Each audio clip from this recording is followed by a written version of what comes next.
Тариас минь таныг өнөө орой бид нэр уурж байна. Бид та бидэнтэй өдрийн туршид хамт байсан бид нэр туйлын талархаж байна. Тэгээд та үргэлжлүүлэн бас яг онцгой цагт ч гэсэндээ бидэнтэй хамт байгаач. Тэгээд та бидэнд заагаач. Та бидэнд онцгой ойлголтыг, илчлэлтийг, мэдэх ёстой зүйлсийг маань мэдүүлээч, таниулаач гэж танаас залбирanгуйж байна. Бидний зүрх сэтгэл, бидний сүнсний нүд чих үнэхээр сонор, соргог, тод харах болтугай. Тэгээд бидний харж чадахгүй байгаа зүйлсүүдийг харуулаарай, ойлгож чадахгүй байгаа, хүрч чадахгүй байгаа зүйлсүүдэд маань та биднийг хүргэх болтугай. Ариун сүнс та үргэлж биднийг давж ажилдаг учраас таны давуу байдал биднэрт үнэхээр хэрэгтэй байна. Еврей намын 12 дугаар бүлгийг бид нар уншаад ярьж байхад ариун сүнс таны дуу хоолой бидний дотроос идэвхтэй ярьж бидний зүрх сэтгэлүүдэд хүрэх болтугай гэж би цорын ганц аврагч эзэн Есүс Христийн нэрээр залбирanгуйж байна. Амен. За 12 дугаар бүлэг эх 7 хоногт бид нэр Еврей намыг турж ахлантайгаар дуусгана. 12 дугаар бүлэг бол 11 дугаар бүлгээ тайлбарлсан ийм бүлэг байна. 11 дугаар бүлэг дээр бид нэр итгэлийн баатруудыг уншдаг шүү дээ.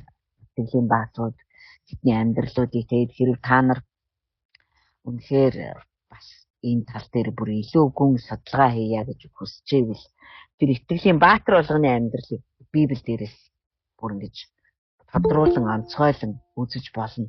Тэгж уншвал илүү сайн байдаг. Одоо Гидеон гэхэд яг юу хийсэн, Йошуа ямар хүн байсан одоо тий ингэж унших юм бол бид нэр ерөөсөө урд нь харж байгаагүй, ойлгож байгаагүй, тоодогчгүй байсан, анзаардагчгүй байсан. Айгүй олон зүйлсүүдийг таньж мэднэ. Дээрэс нь хинэнч бай. Йошуач байна уу, Гидеон ч байна уу, Мосе ч байна, Авраам ч байна. Олон цаг үед амьдарч исэн өөр хоорондоо адилхан биш. Огт өөр энэ хүмүүсээ дамжуулаад яг л нэг бурхан, нэг сүнсээр ямар том төлөвлөгөөгөө одоо хийж хэрэгжүүлж байгааг бид нар таньж мэднэ. Тэгээ тэр нь өнөөдөр бидний амьдрал дээр ямар одоо цаг үеэ олсон маягаар одоо ингэж явагдаж байгааг бид нар олж харна. Тэгээд яа тэгэл хүний амьдрал бол Авраамийн үед ч өнөөдөр бидний амьдарч байгаа үед ч мөн чанарын үед яг адилхан. Өнөөдөр бүр илүү амар муудсан л байгаа. Тийм учраас бид нар хүмүүсийн амьдралыг тэгж шинтэж тус нь унших нь аягүй чухал. За 12 дугаар бүлэг бол миний түрүүний хэлсэнчлэн 11 дугаар бүлэг дээр гарсан тэр итгэлийн баатрууд. Тэд нар чинь бид нар ярьж байхдаа ингэж ярьсан шүү дээ. Тэд нар итгэлээр хаанчлуудыг эзэлж байсан. Тэд нар зөвхт байдлыг үйлдэхийн аргагүй нөхцөлд ч үйлдэж байсан. Тэд нар амлалтуудад хүрж байсан. Тэдний зарим нь арслангуудын амыг хааж байсан.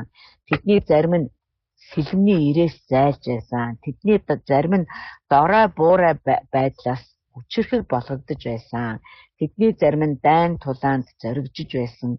Харийн дайчдыг буулгаж авч байсан. Эмэгтэйчүүд өөрсдийн ухагсдыг амлалтаараа булааж авч байсан. Тэд нар дахин амьлахын тулд дахин амьлалтын илүү дээр байдлыг хүртэхийн тулд тэд нар залилтыг хүлээж авалгүй хамлагдаж өгчээсэн. Зарим нь доромжлогдсон, ташуурдуулсан, гинжлэгдсэн, хоригдсон, чулуугаар шидүүлсэн, соригдсон, голоороо тас хөрөөдөгдсөн, элдэнд хөнөөгдсөн, хонь ямааны арьс нүмрэн явж хоосон тарчиг байсан, зовсон, ад үзэгдсэн. Тэд цөл, уул, агуу болоод газрын нүх сүгээр тэнүүчлэн байсан. Яа тэгэл тэдний хувьд дэлхий үнэхээр зохисгүй байсан. Тэд дэлхийд зохисгүй биш. Дэлхий тэдний хувьд гологдоод байсан. Тэд нар одоо бид нар ярьдээ шүү цагаасаа төрүүлээд төрсэн хүмүүс юм а гэж. Цаг үеийн юусоо ойлгоогүй гэдэг ш. Тэрэн шиг дэлхий тэдний голсон юм биш, харин тэд дэлхийг голсон гэсэн. Тэгээд итгэлээрээ тэд нар бүгдээрээ үлгэр жишээч амьдралыг туулсан. Энэ хүмүүсийн амьдралыг бид нар ярьдаг, номлодог, заадаг, сургадаг, биширдэг, тийм ээ, суралцдаг. Үнэхээр үлгэр жишээ амьдралаар амьдэрсэн. Гэхдээ амлсыг бол хүлээж аваагүй. бурхны амлсныг өөрөөр хэлбэл Есүс Христээр дамжуулаад ирэх бүх баялаг руу тэд нар орж чадаагүй. Христийг ирэх хүртэл мэдээж амьдарч чадаагүй. Тэгэхээр яагаад тийм юм бэ гэхээр бурхны төлөвлөгөөний дагуу бол тэр хүмүүсийн итгэл бидний итгэлтэй нийлээд сая бүрэн гүйцэл болохын тулд байсан. Тэд нар бидэнгүүгээр төгс болгогдохгүй. Бид нар ч мөн тэдэнгүүгээр бүрэн гүйцэл болгогдохгүй. Тэгэхээр бурхан ийм ухаалгаар бид хамгийн сонирхолтой нь тэр хүмүүс ерөөсөө таны амлалт хаана байгаа юм та өгнө гэвэж тэ би гэхдээ ерөөсөө эд материал яриаг өгдгийг та нар мэдж байгаа. Одоо тэр сеанч нь хаана байгаа юм тэр нөгөө аврагч чинь хаана байгаа юм гэж тэдний нэг нь ч тэгж гомдолдож өгөхгүй. Харин тэд нар зүгээр энэ дэлхий надад ямар зохисгүй юм бэ гэд нөгөө итгэлээ сахиад өгсөн ба.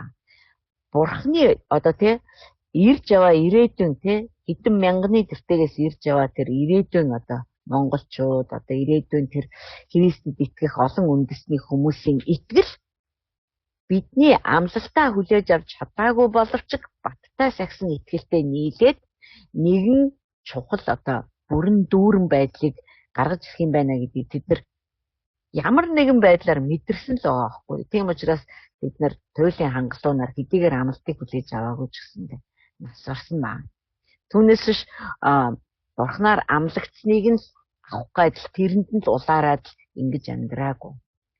Тэгэхээр яг ингэж үлгэр дуурайлтай амьдрсан боловч амлагдсныг гараараа барьж авч чадаагүй тэр хүмүүсийн тухай 12 дээр үргэлжлүүлээд яагаад энэ яг ямар учиртай. Энэ чинь олон зууны туршид одоо бидний уншсан бүх баатрууд одоо энэ Библиэлд байгаа бүх баатрууд Даниэл байна, одоо Мосе байна, Йосеф байна тий. Тэд нар өөрсдийнхөө үед маш сайн үйлчилсэн нэгнүүд. Зарим нь бүр 3-4 настайгаас эзэнд үйлчилсэн. Зарим нь дөнгөж одоо өсвөр насндаа харийн оронд очичоод бүтэн 60-ны туршид, нэгэн 60-ны туршид харийн хаадуудад зөвлөгч хийж агаад 70-80 хүрээд нас орсон. Тэгээд бүгд л дотроо нэг юм бурхны харуулад байгаа одоо еврей номд хэлсэн харуулад байгаа тэр суур бүхий хотыг харсан. Авраамаас ахуулаад тэр хараад амжигдаад яваад байсан байгаа байхгүй. Тэд нар харсан боловч барьж үзээгүй. Харсан боловч орж амьдраагүй. Гэхдээ харсан зүйл нь нэгэн цагт гүйцэлтнэ. Тэр үед амьдарч байгаа хүмүүс өрөөлтөө юу гэд тэгээд тэр хүмүүс өөрийнхөө одоо өөх цаг нь болоход эзэндүүгээ очсон баа. Тэгээ 12 дугаар бүлэг бол үндсэндээ бурхан яг энэ дунд юу хийж идэг тухай маш тод томгон харуулсан байгаа. 12-ыг эхлээд би уншия. Тиймээс бид өөрсдийг минь хүрээлэн буй гэрчлэлийн үлэмж агуу үйлтэй тул тэр хүмүүсийг хэлж байна тийм ээ. Альва саад дотор ба биднийг тун амархан өргөддөг нүглийг хажуу тийш нь тавьж өмнөө тавигдсан уралдаанд эвчээртэйгээр гүйцгээе. За энд гэрчлэлийн үйл гэж гарч ирж байна. Зам гэж гарч ирж байгаа. Одоо нөгөө биднэрт гэрчлэл болж ирсэн хүмүүс чинь гүйсээр яваад буйхагаад ингэж одоо дамжуулж өгсөөрөө агаад одоо бид нар хүлээгээд авчлаа штэ. Гэхдээ бид нар нэг л том хаамчлалын зам дээр үргэлжлүүлээ гүйж байгаа. Бидний өмнө гүйжсэн хүмүүс бүгд өөрсдийнхөө үед маш сайн гүйжгаад дараа үедээ бамбраа гардуулаад эзэн дотор эзэн рүү явсан маа. Бид нар энэ зам дээр бамбрыг хүлээж авсан. Биднэрт тэр хүмүүс гүйгээг бол биднэрт хэн ч юм дамжуулахгүй тийм биз дээ. Тэр хүмүүс гүйсээр нэг ч дундаа тасрахгүйгээр бүх зууны туршид, мянганы туршид хин нэгэнд дамжуулж өгсөн байгаа. Хин нэгэн тийм зогсчл байсан байгаа байхгүй юу? Дамжуулах гэж авах хүн байхгүй бол хэцүү шттэ. Эсвэл аваад ямаар ч дамжуулах хүн байхгүй бол хэцүү шттэ. Гэтэл бурхан яасан бэ гэхээр бамбрыг барих хүнийг хангаад бамбраа дамжуулах хүнийг ч гэсэн хангаж байсан. Тэгээд яг энэ л нэг л замаар бид нар гүйцгээс. Тэр хүмүүс гүйсээр биднэрт дамжуулж гисэн. Одоо бид нар энийг бариад авсан байна. Бид нар чинь одоо бид нар барианд орох гэдэг шүү дээ, ойлгож байна уу? Бид нар сүүлийн одоо буйхааныхан. Тийм учраас одоо энэ ч биднийг барайнд оруулахгүй гэж үнэхээр хичээх нь одоо саад татвар байгаа гэж. Дээрэс нь биднийг өргөдөх гээд гим нүгэл байж байгаа гэж. Би энэ тэгтээ энийг нөгөө англи библиэл дээрээс илүү сайхан тодорхой болгоно. Итгэлийг эхлүүлэгч бөгөөд бүрэн дүүрэн төгсгөж болох Есүс рүү хараагаад чиглүүлье. Есүс яг энэ замаар бас гүйсэн. Бүр хүний биеийг өмсөж ирээд төрөөд бүр хүний бие дотор амьдраад бүр хүний бие дотор гүйж бамбра 12 дагалдагчтай 11 одоо гардуулж өгөөд тэгээд өөрөө дахин амьлаад дээшгээ явсан байна. Дээшгээ яваад цаашгаа уралдаанд одоо үргэлжлүүлэн гүгчдийн төлөө зуучлан гуйж байгаа. За тэгэхээр тэр Христийг бас бодоорой. Тэгэхээр бид нарт зөвхөн одоо ийм агуу итгэлийн бааtruуд байхаас гадна бидэнд Христ өөрөө байна. Тэр Христ бас яг адилхан саад татвартай тулж ирсэн. Тэр Христ яг адилхан соригдсон боловч гэм үлдээгүй. Тэр Христ үнэхээр одоо замаа гүйцэж чадахгүй байх түмэн шалтгаан дүнд байсан ч тэр замаа гүйцээсэн. Тийм учраас бид нарыг та нар тэр бааtruудыг бодоод одоо бүр зүгээр ойрхны жишээ Христийг бод. Түүн дээр хараагаа тавь гэж штэ. Тэр чинь энэ бүхнийг эхлүүлсэн бас энэ бүхнийг төгсгсөн нэг юм а гэж байгаа байхгүй. Тэр өөрийнх нь өмнө тавигдсан баяр баясгалангийн төлөө гутамшгийг стомсорлон загалмайг дэвчсэн бөгөөд Бурхны сэнтийн баруун гарт заларсан аж сэтгэлээр унахгүй байж тэнхээгээ барахгүй тулд Есүс Христийг санагтун яг л нэг зам дээр бид нар гүйж байгаа. Гүйсээр ирсэн хүмүүсийн тухай бид нар уншлаа. Тэгээ энэ замыг эхлүүлсэн бөгөөд энэ замыг төгсгөх тэр Христ бас л яг энэ зам дээр гүйсэн. Бүр загалмайч түүнийг зогсоож үхэлж түүнийг зогсоож чадаагүй. Тэрээр өөрийнх нь эсрэг нүгэлтнүүдээс тийм эсэргүүцлийг дэвчсэн ажээ. Нүглийн эсрэг тэмцэлдээ цус урсгах хүртлээр харин та нар хараахан эсэргүүцээгүй шүү. Өөрөөр хэлбэл бидний өмнө байгаа саад татвар одоо биднийг өргөх гэдэг гим нүглийн асуудлыг Есүс Христ шийдсэн. Одоо бид нар ингэж цусаан урсгаж одоо гим нүглийн асуудлыг шийдэх шаардлагагүй болсон. Биднийг зогсоох гэж оролдож байгаа бүх хүчин, зогсоох гэж оролдож байгаа бүх сорилтууд, уруу таталтууд Христийн тулж байсан, давж гарсан бүхний дэргэд юу ч гэсэн үг. Юу ч. Та нарт одоо энд айгүй чухал юм чи гарч ирж байгаа. Та нарт хөвгүүд чигээ хандсан тэрхүү синхрууллыг та нар мартжээ. Миний хөө эзний сахилгажуулалтыг хөнгөн үзэж болохгүй. Тэр чамайг зэмлэх үед сэтгэлээр бүүн. Учир нь эзэн хайрладаг хүүгээ сахилгажуулдаг юм аа. Тэр хүлээн авдаг хүү болгоно ташуурддаг гэжээ. Та нарын дэвчдэгч нь сахилга баттай болохын төлөө юм аа. Бүх амлалтыг авсан тэр хүмүүс хараа Бурхан тэднэрт Христийн тухай ирж яваа Христийн тухай амлалтаа өгсөн. Тэр хүмүүс тэр амлалтанд хүрэхгүй гэдгийг Бурхан мэдчихсэн. Тэгсэн мөртлөө Бурхан тэр хүмүүст Христийг амласан. Тэр харж байна уу? За эдгээр угаасаа Христийг ирэх хүртэл нэгэнт бид нар амлалтыг хүлээж авахгүйгээс хойш би энэ хүмүүст амлаад яах вэ гээгүй Бурхан. Бурхан амласан амлалтын дотроо хүмүүсийг төвчээр сургаж итгэлээ сахиж амьдрахад нь сахилгажуулдаг байгаа байхгүй юу? Хэдүүлээ энэ талаар илүү дэлгэрэнгүй ярина. Би ямар ч байсан уншаад дуусч.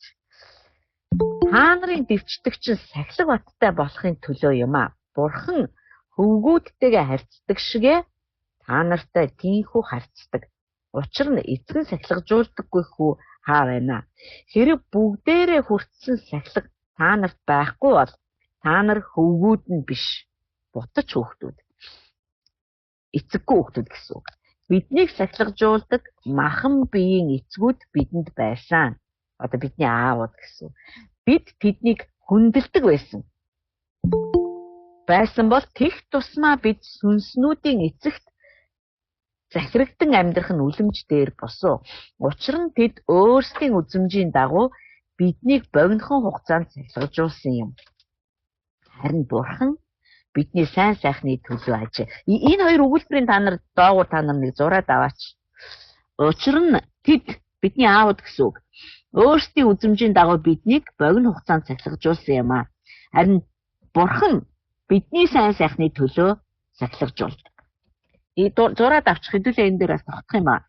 Тэгснээрээ бид түүний ариун байдлыг хуваалцах юм аа. Бүх цахилгаажуулалт нь тухайн үедээ баяр хөөртэй биш харин уй гашуутай мэт санагдавч дараа нь түүгээр сургагдсан хүмүүст энэ нь зөвхт байдлын амар амгалан бүхий үр жимсийг төрүүлж өгдгөө. Иймд цоцсон гар сувигдсан өвдгөө тэнхрүүлэхтэн доглон замаасаа хазаахгүй харин эдгээгдэхийн тулд өөрсдийн хөлд зориулж шулуун зам тавиа.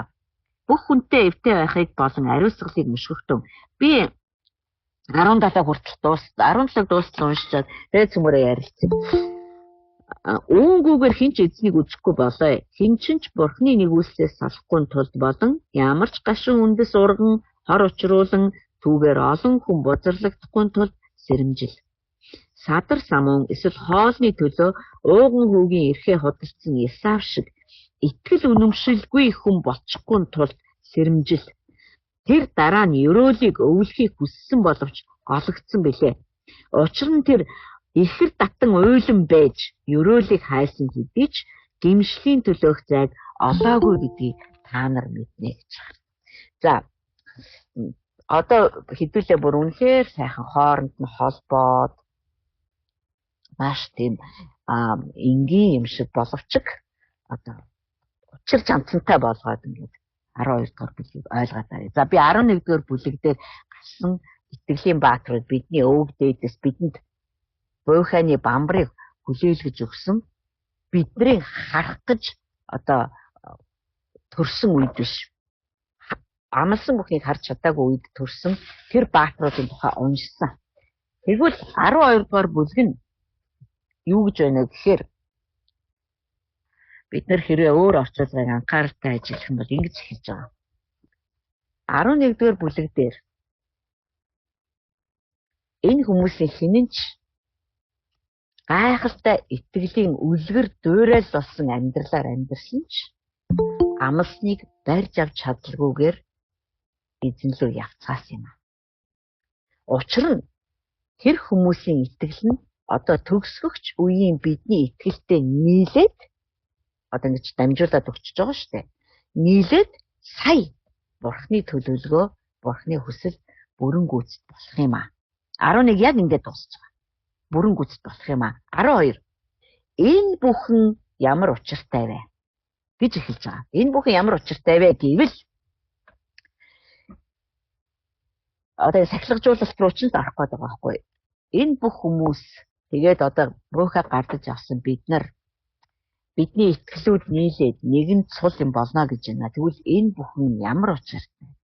Яаж хийгддгийг энийг харъя гэж одоо энэ номын зохиолч хэлж байна л та. Бидний өмнө гүйж авсан одоо манлайлагчд, зам гаргагчд гэж нэрлэж болно шүү дээ. Сая 11 дээр уншсан хүмүүсийг зам гаргагчд, манлайлагчд. Бид нар ч гэсэндээ өөрсдийнхөө цаг үед бид нар замыг гаргаа явж байгаа шүү дээ.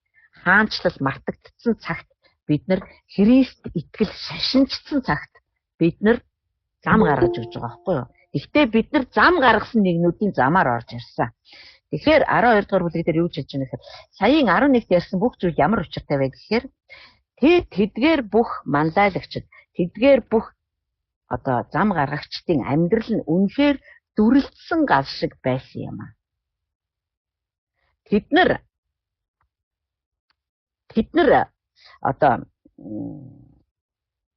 нар тэгж эрчтэй одоо маш одоо дүрлцэж халуун зүтгэлтэй амьдарч исэн учраас бидэнд энэ бүхэн дамжуулагдаж ирсэн. Ойлгож байна уу тий? Зүгээр л нэг үлгэн салган амьдрал ёо замаа энэ буйхаагаа авч үз. Бурхан минь залтаад өгсөнгөө гэд биднэрт арай гэж дамжуулсан биш. Тэдний амьдрал нь өөрөө маш хүчтэй дүрлцсэн, маш хүчрхэг байсан, маш хүчтэй нөлөөтэй байсан бүр одоо эрч хүчтэй байсан, эвчтэй байсан. Аргагүй шээ тэдний бурхантай алхаж байсан алхаа нь өөрөө маш одоо чимээтэй байсан шүү дээ. Бид нар хүн болгоныг уншсан байна. Тэгсэн учраас бидний лөө энэ нь дамжуулагдаж ирсэн юм аа. Тийм учраас хэдүүлээ. Одоо энэ 12 дээр ярьж байгаа шүү. Тийм учраас хэдүүлээ. Доош суулгүйгээр гүйж эхэлье. Зогсохгүйгээр гүйж эхэлье. Зүгээр ингэж явахгүйгээр харин гүйж эхэлье. Одоо алхаагаа эрчтэй болгож эхэлье гэж байна шүү дээ. Тэр хүмүүс болохоор зэрэг тийм нэг арга ядсан, нэг өдөр хоногийг өнгөрөөж ядсан нэг тийм одоо цөхөрсөн амьдралаар амьдраагүй. Тэднээс та гал шиг дүрлзэж, халуун зүтгэл, халуун хүслээр бүр ингэж одоо асаж тэгж амьдрсан учраас та бид нар тэднээс буухайг нь хүлээж авсан юм аа. Тийм л учраас бид нар ч гэсэн яг тэднэр шиг амьдрий гэж байгаа байхгүй юу? Тэднэр шиг итгэлтэй байхын тулд бид нар тэднэр шиг амьдрах ёстой үстэй. Яагаад гэвэл энэ хүмүүсийн хүлээж авахгүй байсан ч би өгөхөд билээ гэж амьдарж байгаа тэр нэг итгэл байна шүү дээ. Нэг тийм амьд итгэл. Энэ итгэл хизээч хүнийг ийм сул дорой амьдруулахгүй. Бүр үнэхээр тийм учраас хэдүүлээ бид нар ч гэсэндээ эрчтэй амьдрья. Бид нар ч гэсэн одоо ерөөсөө гүй. Эрчтэй бай гэсэн үг. Энд чинь яарыг, бушуулыг, түргэлийг гэсэн үг гэхээс илүүгээр эрчимжилтийг ярьж шít. Цөмөр гүйцгээе. Тэгээ хизээч буужхгүй бай. Хизээч буужхгүй. Сая миний Монгол Библиэр уншсан зүйлтэй бол утгын хувьд авцалтаж байгаа боловч маш хүчтэй үгээр ярьж байгаад одоо хэрэг учраад байгаа. Цөмөр гүйж эхэлье манайхаа. Ингээд суугаад байж болохгүй. Тэд нар маань яаж итгэсэн бэлээ? Тэгж итгэсэн хүмүүс яаж амьдрсан бэлээ? Тэд нар бүр хөрөөдүүлжсэн ч тэд нар бүр хоньны арьс нөмрөөд уул хадаар тэнүүчилжсэн ч тэд нар бол дотроо бүр шатаж байсан юм аа. Тэд нар нөгөө сүнслэг хараагаараа олоод харсан зүйлээ бариад бүр зүгээр үнээр энэ замаар гүйсэрэн байгаад биднэрт дамжуулаад өгсөн юм аа. Тэгээ бид нар хүлээгээд авсан чи сажлаад ээж болохгүй. Бид нар мөлхөөд ээж болохгүй. Бид нар ч гэсэн тэрийг аваад гүйх ёстой юм. Тэгээд хизээч бууж өгөө. гэж байгаа байхгүй юу? Бид нар одоо би түрүү Монгол Библиэр уншсан тий. Аливаа сар дотор биднийг өргөтдөг гим нүглийг хажууд тийш нь тавья гэсэн. Англи Библиэр юу гэж хэлж байгаа юм? Бид нар одоо худлаагаас сүнслэг байж өөртөө сүнслэг байна гэж сүнслэг тарах твэргийг одоо өөрийнхөө дотор хоригдлуулахаа болио. Худлаа сүнслэг дүр үзүүлж. Тэгээд гим нүгэл биднүүсийг өргөтөх, гим нүгэл бидний хүч чадлыг сорох, гим нүгэл бидний сүнслэг алхаанд цаад болохыг зөвшөөрөхгүй бай гэж хэлж байгаа байхгүй юу? Тэгээд цааш нь хэлж байгаа. Хараагаа Есүс Христээр тав. Тэр чинь өөрөө энэ бүх зам дээр алхаа, зам дээр гүүх, үеэс үед буухайг дамжуулах энэ бүхнийг ихэлсэн. Есүс Христ. Тэгээд энэ бүхнийг дуусгана гэж байгаа байхгүй юу?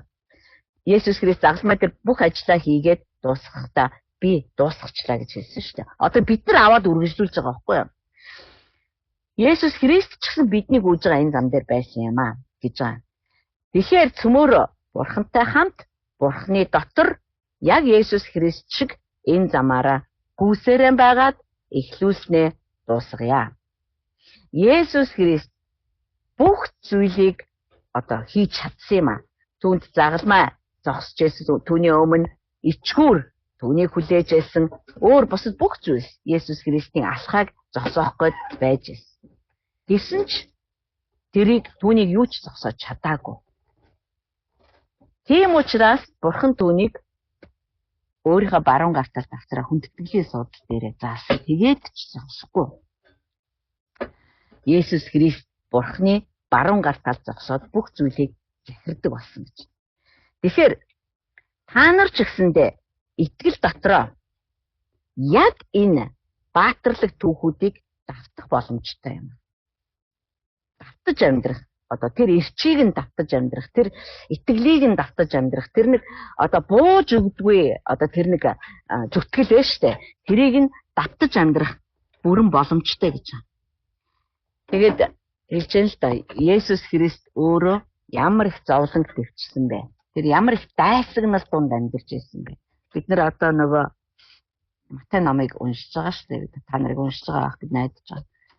Есүс Христийг 1 минут ч одоо дайсагнал орхидгүй байсан.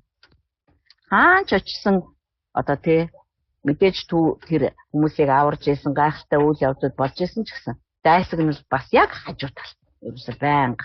Тэгээ зөвхөн садукайчууд, фарисеучуд ч биш.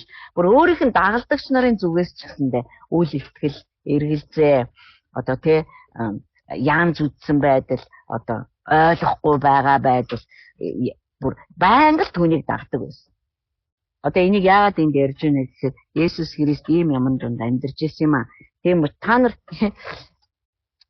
бид нар хичнээн дайсагнсан ертөнцид дотор байгаа ч гэсэндээ Есүс Христийн загалмай дээр хийсэн ажлын улмаас дэлхий дээр их тайван зарлагдсан байхгүй. Сүнсний ертөнцид зарлагдсан шүү дээ. Тийм учраас бид нар Христ шиг дайсагнал донд амьдарч чадахгүй. Амьдрахгүй гэсэн. Би бас ингэж бодсон. Бурхан хүүгээ одоо Мариягийн хөвлийг бий болгоод төрүүлэхдээ одоо ямар аимшигтай дайсагнсан одоо хатуу хөтүү тийм нөхцөл байдал донд хүүгээ төрүүлэх гэж байгаадаа бурхан ерөөсөө санаа зовоогүй байгаагүй. Бас биднийг ч гэсэн ялгаагүй. Биднийг сүнс дотор дахин төрүүлэхдээ одоо яана энийг манд яавал төвчдөг болоо ингэждэг болоо за энэ маань одоо ингээд аврагдах хүртлээр мөнчг бодлондоо одоо ингээд яадаг бол халдвар төвчин тусаа өгчдөг болоо яадаг бол хүн дагуулцдаг болоо гэл зэрэг хийждэг бол бурхан ерөөсөө тэгж бодоогүй. Яг л бурханд айц байхгүй ш санаа зовж байхгүй. Тэгээд тэр биднүүсийг байршуулахдаа хаана байршуулж байгаа вэ гэдгээ маш сайн мэддэг. Бид нар энэ итгэлийн баатруудаас ялгаатай нь юу вэ гэхээр Христ амар тайвныг тогтооцсон. Үл үзэгдэх ертөнцид бүрэн тогтооцсон. Загалмай гэдэг дахлын ширээн дээр түүний цус урссан. Шинэ гэрээ ажиллагаанд орсон. Тийм үед бид нар төрсөн байхгүй. За тэгээд цаашаа гараа. Тийм учраас бид нар бууж өгөх хэрэггүй, замаа үргэлжлүүлэх хэрэгтэй. Яа тэгээд бид нар хичнээн тэмцлээч Есүс Христ шиг цусаа урсдал тэмцэхгүй. Харин Христ цусаа урсгасан.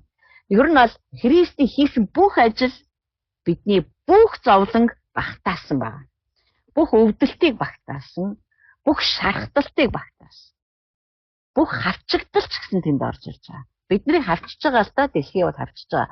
Тэгээ Христийг хавчиж байгаа шиг чадахгүй. Яа гэвэл Христ ялаад гараад ирсэн байхгүй. Христийн хийсэн ажлын улмаас бид нар түүний цусаар бүрэн хучигдсан амьдарч байгаа. Тэгэхээр та бодоод үз. Ямар илүү давуу байр суурин дээр бид нар байна. Бид нар Эфес номыг унших юм бол яг адилхан Христтэй хамт Бурхны баруун гар талд аваачаад Бурхан биднийг тавьсан байгаа гэж байгаа. 51 ээгөө тавьсан байгаа гэж байгаа. Тэгэхээр бидний давуу байдал бол тийм учраас энэ хүмүүсийн амлалтаараа харж байсан тэр давуу байдал одоо биднэрт ирчээд байгаа байхгүй юу? Тэр хүмүүсийн харсан боловч хүртэж чадаагүй давуу байдлыг одоо бид нар авснараа бидний итгэл нэгэн том гүйцэд болж эхэлж байгаа байхгүй ойлгож байна уу? Тэгээд одоо энэ цахилгажуулалт орж ирж байгаа. Энэ замын улмаас энэ Бурхны гайхалтай ажлууд бүрэн дууссан байхын тулд Христ бүр төрөөд буйхаг хүлээж аваад үхээд дахин амьлаад дээш өргөгдөхдөө дараагийнхаа хүнд дамжуулаад тэр хүмүүс нь яг тэр адилхан итгэлийг өвөрлөөд яг адилхан замаар гүйгээд дараагийнхаа хүмүүст дамжуулаад дараагийнх нь хүмүүс нь дараагийнхтай тэгсээрэн байгаад бид нар дээр яг адилхан хурж ирсэн. Одоо бидний дотор яг тэр итгэл өөр тэр одоо энэ орчин үеийн одоо тий шашинчсан итгэл ерөөсөө биш шүү. Яг энэ 11 дээр гарч байгаа энэ хүмүүс байсан өөрсдийг нь ерөөсөө зүгээр суулгадаггүй байсан. Одоо өөрсдийг нь бүр асаадаг байсан. Өөрсдийг нь бууж өгөхгүйгээр болгодог байсан. Тэр итгэл одоо бидэнд дамжуулагдаад ирсэн. Тэгээд одоо бид нар тэр итгэлийг аваад буйхагаа бариад гүөх гэж байна. Энд Бурхан хүүхдээс сахилгажуулд юмаа гэд ороод ирчих. Яагаад гинтхэн нэг тийм агуу итгэлээрээ амьдарч байсан байсан гэж ясна юу сахилга болоо явчих вэ? Яа тэгвэл энэ зам дээр гүйсэн бүх хүмүүс энэ сахилгажуулалтаар орсон. Энд хэлж байна л да. Бурхан өөрийнхөө хүүхдээ болгож авсан хүн бүрийг сахилгажуулна. Хүн бүрийг. Бид нар Есүс Христэд итгэхээр одоо бид нар Бурханы хүүхдүүд болж байгаа гэсэн үг шүү дээ. Христ биднийг Христэд дамжуулаад Бурхан биднийг өвчилж авахаар ертөнцийн сүрийг тавихаасаа ч өмнө төлөвлөсөн байсан. Эфес номын 1-р бүлэг. Тэгээ бид нар Бурханы хүүхэд нь болсон юм чинь хүүхдээ Бурхан сахилгажуулж ээж энэ зам дээр бид нар ийм тууштай эцэг хүртэл гүйж чаддаг нэгнүүд болно. Сахилгажуулна, боловсруулан хүмүүжүүлнэ, сургана, дадлагжуулна, дасгалжуулна. Одоо ерөөсө Бурханы маш идэвхтэй ажиллагаанууд бидэн дээр хувь хүн нэг бүр дээр хийгдэнэ гэсэн үг. Хийгдэж ч байгаа. Хийгцээр ч ирсэн. Яа гэвэл 11 дээр тэр хүмүүс дээр ажилласараа байгаад 12 дээр одоо бид нар дээр ирж штэ. Тэгээд бид нар энэ сахилгажуулалтыг заавал хүлээж авах хэрэгтэй. Хэлж байна л да. Та нарын махан бие эцгүүд хүртэл та нарыг богинохон хугацаанд одоо өөрөөр хэлбэл бидний одоо хүүхэд байхад ч гэдэг юм одоо тийм ээ. Зарим нь бол үр хүүхдээ хүүхлэл хүмүүжүүлдэг баг. Зарим нь одоо ч бүр хүмүүжүүлэхэж байсан. Буйнараа бол тий өөрөө амьдрал дуугаа байж маа энэ утас хараад байж бити надад садаа бол гэж амьдрч ч магадгүй. Зарим маань зодддаг байлаа, зарим маань загиндаг байлаа, зарим маань айлгадаг байлаа. Тэд нар чадах ятгаараа хүмүүжүүлсэн. Чадах ятгаараа сахилгажуулсан. Би таныг түрүү нэг 2 өгүүлбэрийг сайхан зураад аваарай гэж хэлсэн шүү дээ, тийм. Энд дээр юу гэж хэлсэн бэ гэхээр бидний аав ээж, бидний эцэг их өөрсдөө л сайн гэж тооцогдсноороо өөрсдийнхөө энэ л хамгийн сайн зам гэснээрээ биднийг хүмүүжүүлсэн бол, биднийг сахилгажуулсан бол харин Бурхан бидний төлөө хамгийн сайныг үйлддэг гэж байгаа байхгүй. Энэ маш том ялгаатай гэсэн. Бидний аав ээжүүд бидний төлөө ингэхэн сайн гэхээсээ илүүгээр өөрийнхөө сурсан одоо би хүүхдээ ингэж л хүмүүжүүлэл зүг гэж бодож байна. Одоо би хүүхдээ ингэж л сургуул сайн гэж бодож байна. Би хүүхдээ ингэж л хандвал хамгийн сайн гэж бодож байна. Өөрөө юу гэж үздэгин, өөрөө юу гэж сурсан, өөрөө юу гэж харж байгаа юм. Тэрүүгээрээ эцэг гэх нь хүүхдээ хүмүүжүүлдэг бол Бурхан тэгдэггүй гэж байна шүү дээ. Бурхан миний хүний төлөө энэ л хамгийн шилмэл сайн юм а гэдгийг л тэр үйлддэг. Энэ ч ялгаатай байгаа байхгүй. Бидний эцэг их хүртэл одоо тий хүүхдүүдээ сайн хүн болоосаа гэж сурган хүмүүжүүлдэгэ гэж бид нар ярьдаг. Бид нар Бурханыг тэгж эцэг ихтэйгээ адилтгаж ерөөсөө болохгүй гэсэн үг одоо энд яригадаад байгаа учраас. Яагаад гэвэл бидний эцэг их бидэнд юу нь хамгийн шилдэг болохыг мэдэхгүй. Мэдэхгүй шүү дээ. Тийм биз дээ. Зарим ээж аав болохоор минийхөө сайн хамгийн сайн боловсролыг л одоо тач. Тэгэл болоо. Тэр хүүхэд одоо боловсрол авах чадваргүй байвал яах? Өөр авьяастай байвал яах? Зарим хүн болохоор үгүй чи ерөөс эмчил бол. Чи эмчил болвол одоо болж байгаа юм. Эмч хүн бол хизээч хоолтоош. Би чамд яг үнийг хэлье. Чи дуучин болоод нэмдэг чи одоо эмчил бол. Зарим хүн үгүй чи зүгээр нярав бол. Өөрөөр хэлбэл тэд нар өөрсдөд нь юу гэж бодогдож байна. Тэрүүгээрээ л сургадаг гэсэн. Тэгвэл Бурхан эсэргээрээ. Бурхан надад юу нь хамгийн сайн бэ гэдгийг мэддэг цорын ганц нэгэн учраас үүнийхээ дагуу намайг сургадаг. Өөрөөр хэлбэл миний төлөө бэлтгэгдсэн шилдэг юм гэж байгаа шүү дээ. Одоо шилдэг хувь тавилан, шилдэг амьдрал, шилдэг ажил, шилдэг одоо нөхөр эхнэр одоо тийм ээ байгаа шүү дээ. Байгаа гэж та нар итгэж байгаа шүү дээ. Тэр шилдэгт Бурхан намайг тохируулж бэлддэг. Ойлгож байна. Тэр харж байгаа Бурхан өн эснээс харж байгаа сувдаад бэлтгэсэн, дарийн сүрэнд бэлтгэсэн тэр нэг шилдэг амьдрал байна да. Тэр шилдэг амьдралдаа бид нар тохирохгүй шүү дээ одоо өнөөдөр. Тэгэхээр бурхан тэр шилдэг амьдралаар амьдрч чаддаг нэгэн болгож Христ төр төрхөөр биднийг өөрчилж одоо bijүүлэхийн тулд биднүүсийг сахилгажуулдаг байгаа байхгүй. Ялгаа байгаа юм. Эцэг их бол өөрөө юу гэж харж байгаагаар гараад биднийг сургадаг. Чи одоо тийм юм хий, чи одоо ийм юм хий. Чи ингэсэн дээрээ, чи тэгсэн дээрээ. Би ч гэсэн одоо охиныгоо чи Япон явж ажиллаа гэж хэлсэн. Одоо би бүр бурхан минь өөчлөөрэй. Би бүр үнээр буруу ярьж ирсэн байна. Зүгээр би танд өргөж байна. Яа тэгэл миний охинд юун шилдэг болохыг, юун сайн болохыг та ямар хувь тавилан бэлдсэн. Та өөрөө түүндээ тохируулаад охиныг маань сургаж, дасгалжуулж, дадлагжуулж, одоо өдөр тутам хэлбэржүүлж, сахилгажуулж амьдрах учраас би одоо дахиж түүнд юу хийхийг нь хэлэхгүй. Энэ бол болохгүй юм байна. Мэдээж жоохон байхад нь би хэлбэрлэсэн. Одоо бол нэгэнд таних болсон. Тэгэхээр би дахиж тэгж хэлэхгүй. Тэгэхээр энэ хүмүүс бүгдээрээ бурхнаар одоо энэ 11-р бүлгээр гарсан хүмүүс бүгдээрээ бурхнаар ингэж сургагдаж ирсэн хүмүүс байгаа. Тэд нар сургагдаж байсан учраас ерөөсөө шалчганаагүй. Та нар боддоо Мосе чинь амлсан газарт орох эрхээ асуусан хүн шүү дээ. Амлалтыг байтугай бүр амлсан газар руу би чамайг оруулахгүй. Яагаад гэвэл чи санаж гэнэ үү? Тэр газарт тийм ээ. Чи намайг үл хүндэлсэн учраас би чамайг оруулахаас татгалзаж байна. Дахиж надаас энэ талаар битгий гуй. Эн чинь Мосе дургуун хүрсэн бурхны одоо зэвүүцэл биш.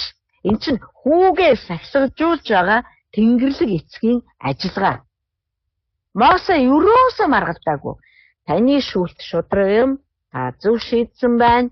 Би таны үгэнд ороод би таны үх гэсэн газар ч очоод таны үгийн дагуу би үхэхэд бэлэн байна. Ямар амар сахилгажуулалт, ямар хүчирхэг сургалт, ямар хүчирхэг хэлбэржүүлэлтэн дотор явсан байна. Тэгжээж л энэ хүмүүс чинь одоо дараа үедээ бамбраа гардуулж өгч чаддаг шүү дээ.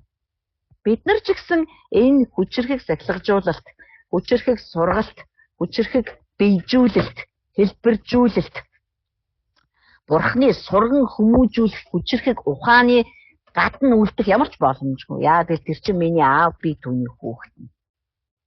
Бурхан миний эцэг учраас тэр намайг хүмүүжүүлэх нь гарцаагүй. Тэр намайг сүнслэг боловсролоор сургах нь гарцаагүй.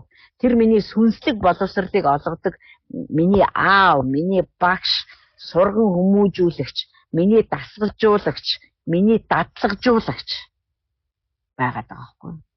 Тийм учраас энэ агуу хүмүүсийн хинэнч алдахдаа зүгээр л бурхан Давидыг л харал та. Бурхан Давидэд заримдаа бүр бурхан Давидэд хайргүй болсон байхаа гэмээр хатуу үг хэлжсэн шүү.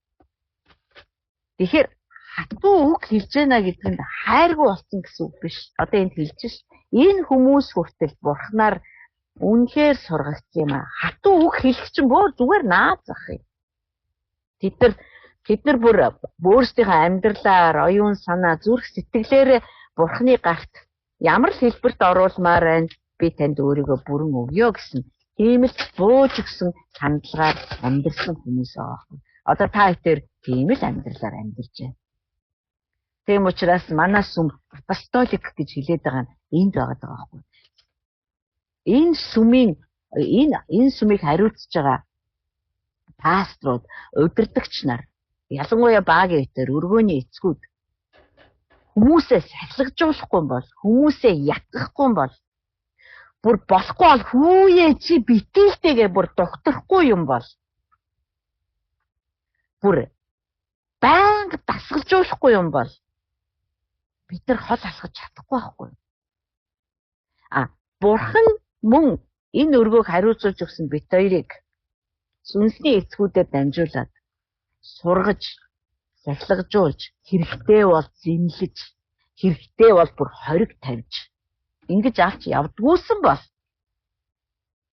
бид хоёр ч гэсэн энэ хүртэл хол явж чадахгүй. Тэгэхээр энэ холын гүйлтэнд заавал хэрэгтэй зүйл чинь одоо энэ эцэг хүн үүдээ юу хийдэг вэ? Энэ л хүчрэхэг сурган хүмүүжүүлэх ажиллагаа гэж нэрлэнэ үү, сахилгажуулалт те сүнслэг боловсролыг олгодог одоо бидний бүхий л талаар маань ирэлдэг, хурцлалдаг, одоо хэлбэрт оруулдаг, хэлбэржүүлдэг, хэрэггүй зүйлсүүдийг тасдаг, хайдаг энэ бүх ажиллагаанууд заавал хэрэгтэй. Тэгээ энд хэлж байгаа юм л да.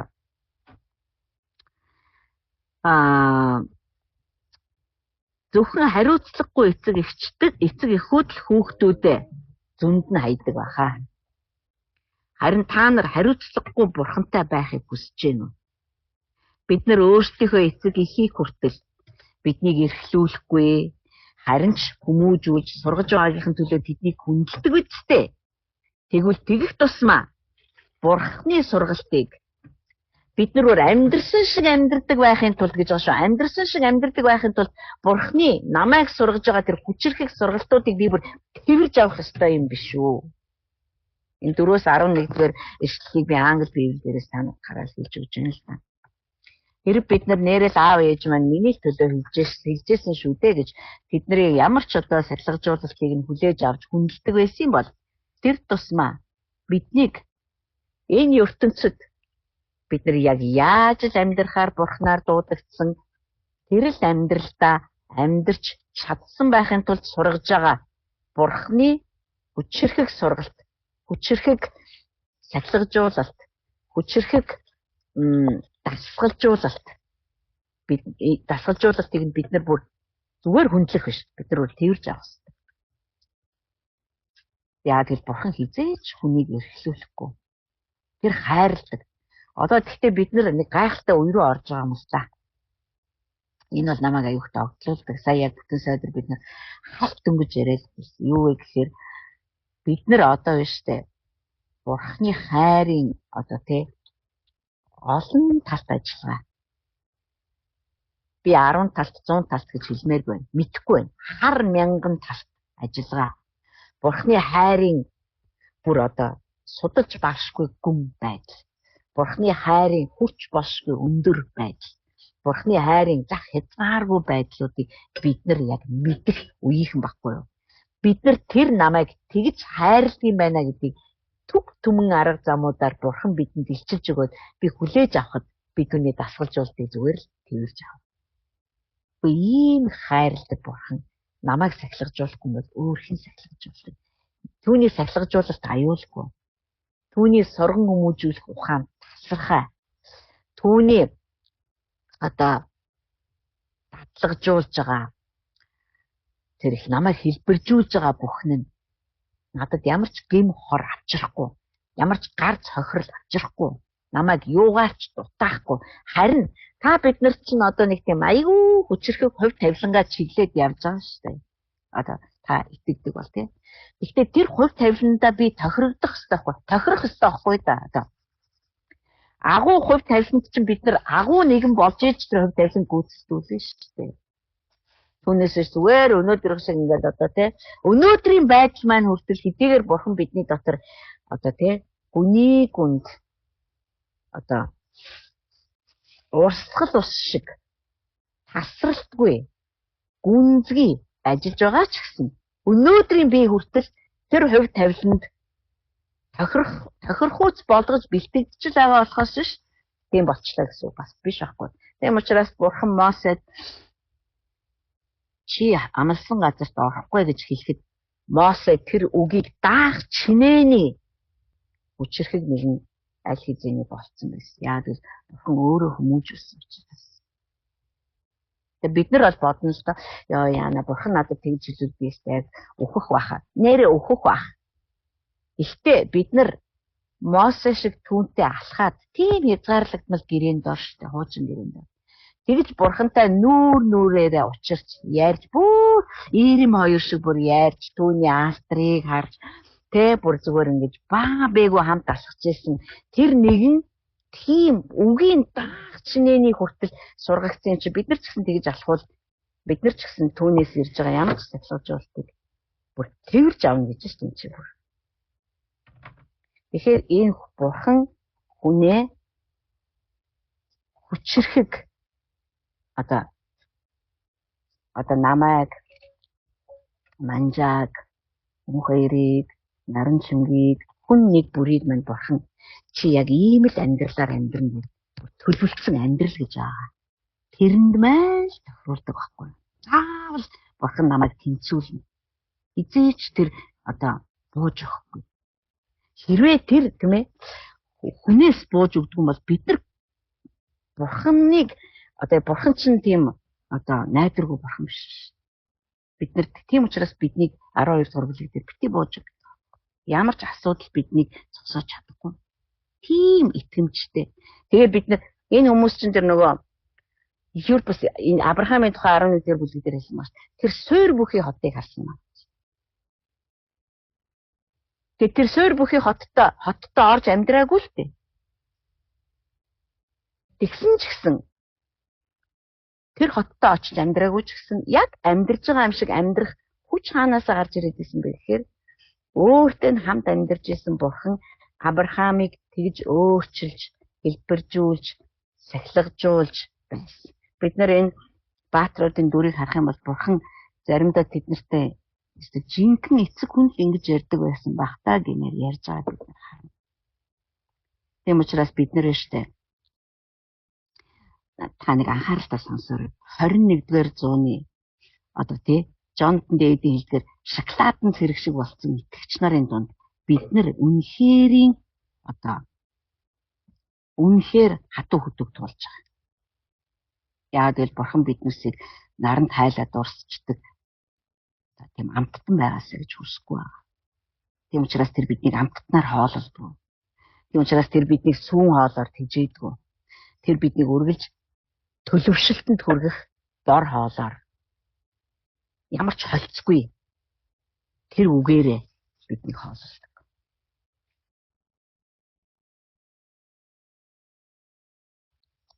Энэ 12 дугаар бүлэг бол үнэхээр чухал гэж би бодсон. Ер нь бол би энийг ойлгодгүй байсан юм а яг үннийг хэсгэд бол. Яагаад гэвэл нөгөө холбоосуудын юугаас харддаг байсан. Агуу баатруудын тухай ярьжсэн л тийм гинтхэн та нарын эцгүүчин та нарыг сахилгажуулж ирсэн гэж хоорондынх нь холбоос юугаас харагддаг байсан. Одоо өнөөдөр айгүй гоё харагдаж байгаа. Бид нар үе дамжиж хэдэн мянганаар биднлөө дамжуулагдаж ирсэн агуу итгэл байна. Өвлөгдөж ирсэн. Бурхнаар зохиогдсон. Бас бурхнаар төгс болгогдох. Христ хүртэл тэр дунд нь алхаж ирсэн. Тэгэж амьдрсан хүчрэхэг амьдралууд байна. Энэ хүмүүс өөрсдөө ингээл би өстө лагштай би өстө амар мундаг гэж гүгээд байгаагүй. Харахад бол үнэхээр зарим нь те хоньны арьс нүмрүүд уулын агууд нуугдж ирсэн гэж шүү дээ. Гэтэ энэ хүмүүс нэг тийм нэг цаанаасаа нэг тийм дүрлэлтсэн нэг тийм унтаршгүй нэг тийм баг дэлхий бол галзуу солиотой гэмээр тийм зөрүүд тийм хүчрэхэг амьдралаар амьдэрсэн байгаа даа. Яг л бурхан тэднийг яг тэгж сонссон учраас. Тэгэхээр бидний зам нэг, бурхан нь нэг, ариун сүнс нь нэг. Бид нар энэ хүмүүс шиг амьдэрсэн байхын тулд яг л ингэж сургагдана. Яг л бид нар түүний хүүхдүүд шүү дээ. Бид нар хүсснээ авах гэж түүний хүүхэд болсон юм биш. Бурхан ч миний юу хүснэг маа нөгөөд намайг эрхлүүлэх гэж миний аав болсон юм биш. Харин тэр бурханы хүүхэд ингэж амьдардаг юм аа. Би энийг харуулж байна гэж бүр ертөнцид гайхуулахын тулд энэ манай Монголын өнөөдрийн нийгэмд ийм юр бусын хүмүүс байгаа. Эднэр бол миний хүүхдүүд би аав нь байна гэдгийг харуулахын тулд бид нэг ийм онцгой арга замаар заавал сахилгажуулна.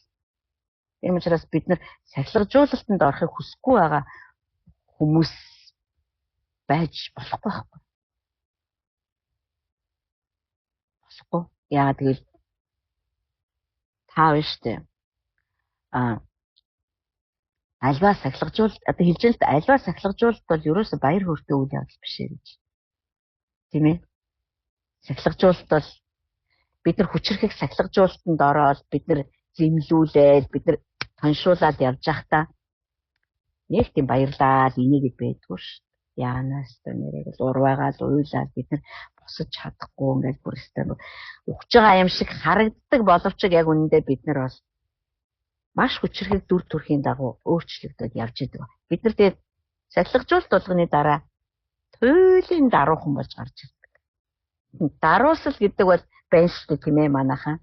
Намайг даруусгаж өгөөч гэхээр буугаад бууж ирээд өмсдөг одоо миний халаад шиг өмсгөл биш шүү дээ. Даруусгал гэдэг чинь бүр үнэхээр намайг байхгүй болгодог. Та нар мэднэ дээ. Би зүгээр тий өчигдөр цуглаан дээрээ зүгээр алын яддаг гэжсэн бол өнөөдөр зүгээр байныхаа өрөөний шалан дээр гидчихэд. Тэгэж бурхан даруусгалыг бидний дотор суулгаж даруухан дүр төрхөө миний дотор бүтээж идэг байгаа байхгүй. Энэ үнэхээр хөвгөлттэй байдаг. Бид нар мэдэн ш. Хотын сүм энийг мэдэх байхгүй. Бид нар өвдөлттэй замыг туулдаг, бид нар шаналлалтай замыг туулдаг.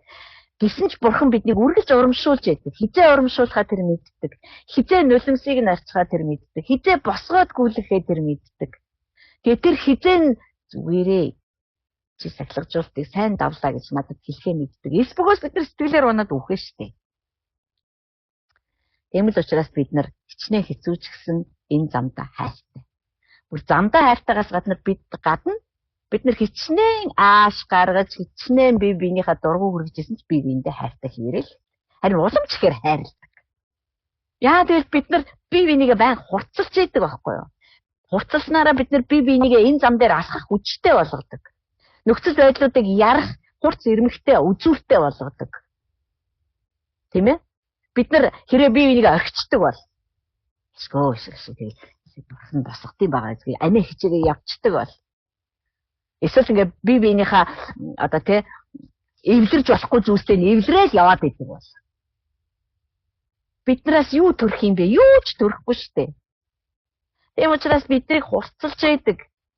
Биднийг хурцлж яадаг биднэрт байгаа учраас бид нар байхтаа ажилладаг. Тэгээ хэдүүл энэ чинь сахилгажуулалтыг харъя л да. Сахилгажуулалт бол еврей номыг бүхэлд нь харсан ч тэр яг одоо энэ бүлгийг харсан ч тэр бурхан үгээрээ биднийг сахилгажуулдаг. Хэлдэг. Би чамайг энийг хаяасаа гэж хүсэж байна. Би чамайг яг энэ тал дээр үнэхээр өөрчилнө. Чиний энэ байдал цааш үргэлжлэх боломжгүй. Анхааруулдаг үгээрээ. Шийдвэрээ бидэнд хэлдэг. Би энийг авч хайнаа. Яг энэ уйлрал сувда би чиний одоо тэр надад бүр нэг удаа бүр маш тодорхой хэлж байна. Би чамд санаа зовхыг хориглож байна. Энэ ч хатуу үг байхгүй юу? Гэхдээ яг үнэн учраас тийм ээ аваа. Яа тэгвэл би санаа зовнилттайгоор тэр шилмэл хувь тавилан руу орж болохгүй. Тийм биз дээ. Санаа зовнилсан нэг бүр юм болгон санаа зовсон уймарсан авгаа тэр хаанч дотор бид нар би хувь тавилан гүйцэтгүүлэхэд орч чадахгүй. Надад Христийн дүр төрх биежихэд энэ садаа болоод байна. Тийм учраас бурхан тулж штэ. Үгүй чамд би хориглож байна. Болж байна аваа би энэс салахад бэлэн байна. За тэгвэл болж байна. Би чамаа давуулаа яваа. Одоо хоёулаа санаа зовнилоос салах курс ажиллагаар оръё. Энд эмчилгээ байх болно. Энд хүчирхэг сургалт байх болно.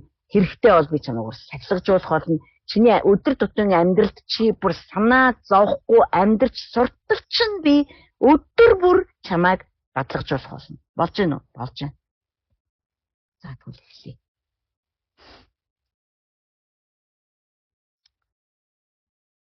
Тэгээ бурхан чаддаг. Санаа зовнилоос салгаж. Үнэхээр чаддаг. Та санаа зовхоо болохын цагт мэднэ. Үнэхээр мэднэ. Хизээ би санаа зовхоо болчоо гэдгээ та мэдэхгүй л дээ. Хэдний өдрийн салснаа мэдэхгүй. Гэтэл та мэднэ. Тэгээ мэдээж дайсан бол юмыг яаж мэдхүүгээ санаа зовнилын чулуунуудыг шиднэ. Би тэрийг аваад өөдөөс нь шиднэ гэхээс өвөртлөөд ээж болохгүй. Тийм учраас би санаа зовхоо болсон. За юу чи наад хогоо аваад өөрөө санаа зов цаашаа зай гэж хэлдэг. Тийм учраас өнгөрсөн 4-5 жил миний хувьд уйлаанаар их байсан ч Энээх өдрүүд маань маш их байсан. Тэрнээсээ ч олон байсан гэсэн. Тэгэхээр үгээрээ тэр заавал анхааруулна, сэрэмжлүүлнэ, хэлнэ шууд. Юу хийх гэж байгаагаа таалагдахгүй байна гэж тэр хэлнэ.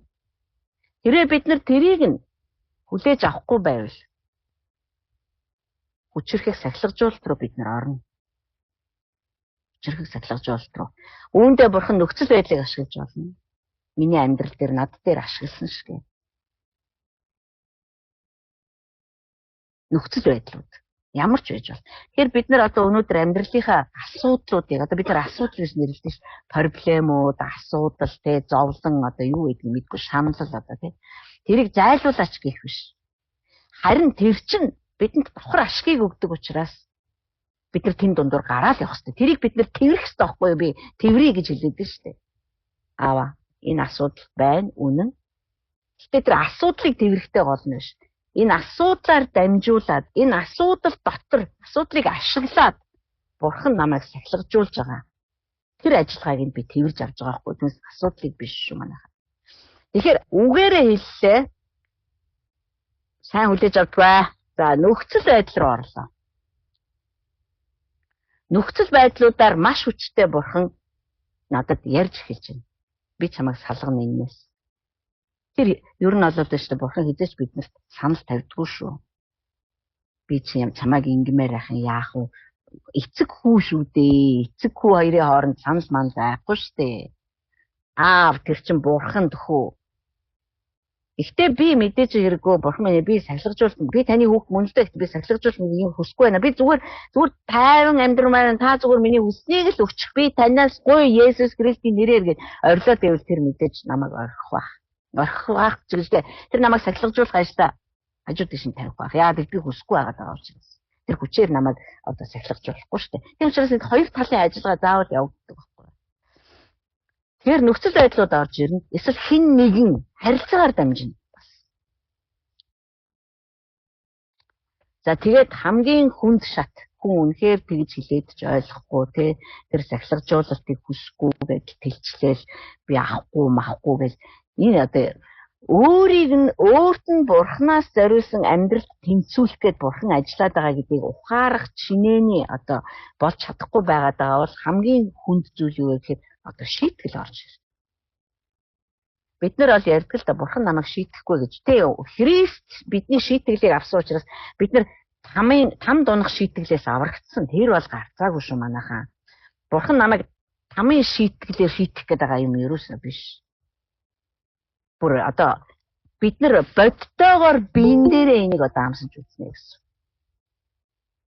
Өвчин байдаг юм уу юу гэдэг нь. Би бурхан өвчин илгээдэг гэж ерөөсөө хэлээгүй шүү манайхаа. Тэр нөхцөл байдлуудыг дандаа сайнаар эргүүлдэг. Харин би мунхаглаж зүтгэсээрэн байгаад тийм юм руу яваад орчдөг. Яг л би сахилгажуулалтыг хүсэхгүй байгаа даа. Дайн дажин өлсгөлөн бурхан та нар намайг айгүй зөв ойлгоорой. Би бурхан ингээд намайг хүмүүжүүлэх гэж айгүй муухай амар үйл явдал илгээдэг мэл би ерөөсөө тэгж яриаггүй шүү. Бид нар одоо зүгээр ингэж жишээ авъя та. Жишээлбэл би ингээ. Би одоо жишээлбэл 10 настай хүүдээ хэлье. Одоо 1 сарын 7-ны өдөр манай хүүхэд орой олцсон байна. Манай хүүхэд хоолоо малгай залгаагаа өмсөхгүй гарах гэдэг. Бидээ хэлье. Минийхөө орой олцсон байна. Нар унтсан байна. Хүүтэн байна. Тэр минийхөө малгайгаа өмсөө ороолтоо орохгүй чи ханаа төрнэ.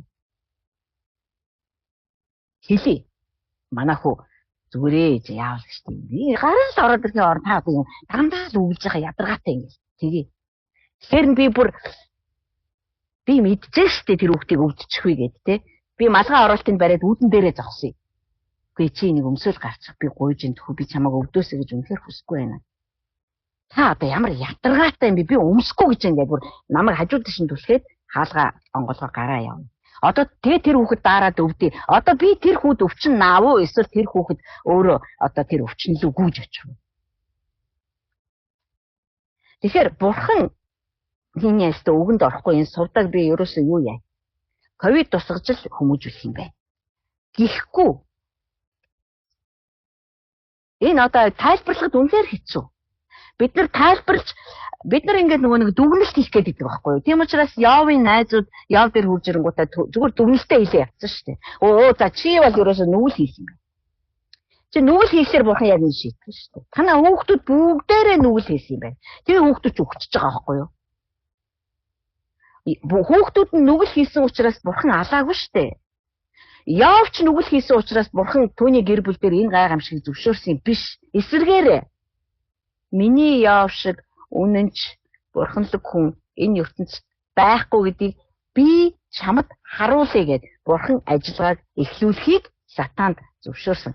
Тэгэхээр би яагаад энийг тайлбарлахад хэцүү гэж хэлээд байна гэхээр хувь хүн нэг бүрийн амьдралд болж байгаа зүйлийг би тайлбарлаж мэдэхгүй байхгүй юу? За дээрээс нь миний өгшөн чи одоо өвдсөн байгаа нь байж тийм ээ. Чи одоо сүмдээ явахаа болсноос болсон байна. Би бурхан биш аахгүй. Би энэ бүхний цаана сахилгажуулалт явагдаад байгаа юм уу? Эсвэл одоо нэрээ дарий зүгээр даарсан юм уу? Би хэлж мэдэхгүй. Миний ажил юу гэхээр дарий сүрэн хүнд өвдсөн байна уу? Даарсан байна уу? Яасан байна? Миний бурхан босгож ирэхэн гарцаагүй би түүний найзгаа төлөө залбирах болно. Тэр бүхнийг одоо тэр идэгрээд бурхан даалдрыг өргөөл босоод ир. Би үүнд л итгэдэг. Тэгэхээр би юу ч хэлгээд байгаа бурхан бол сахилгажуулдаг бөгөөд энэ бодтой. Харин бид нар энийг барьж аваад амьтан бүрийн амьдралыг шүүгээд иж болохгүй гэж би хэлэх гээд байгаа байхгүй.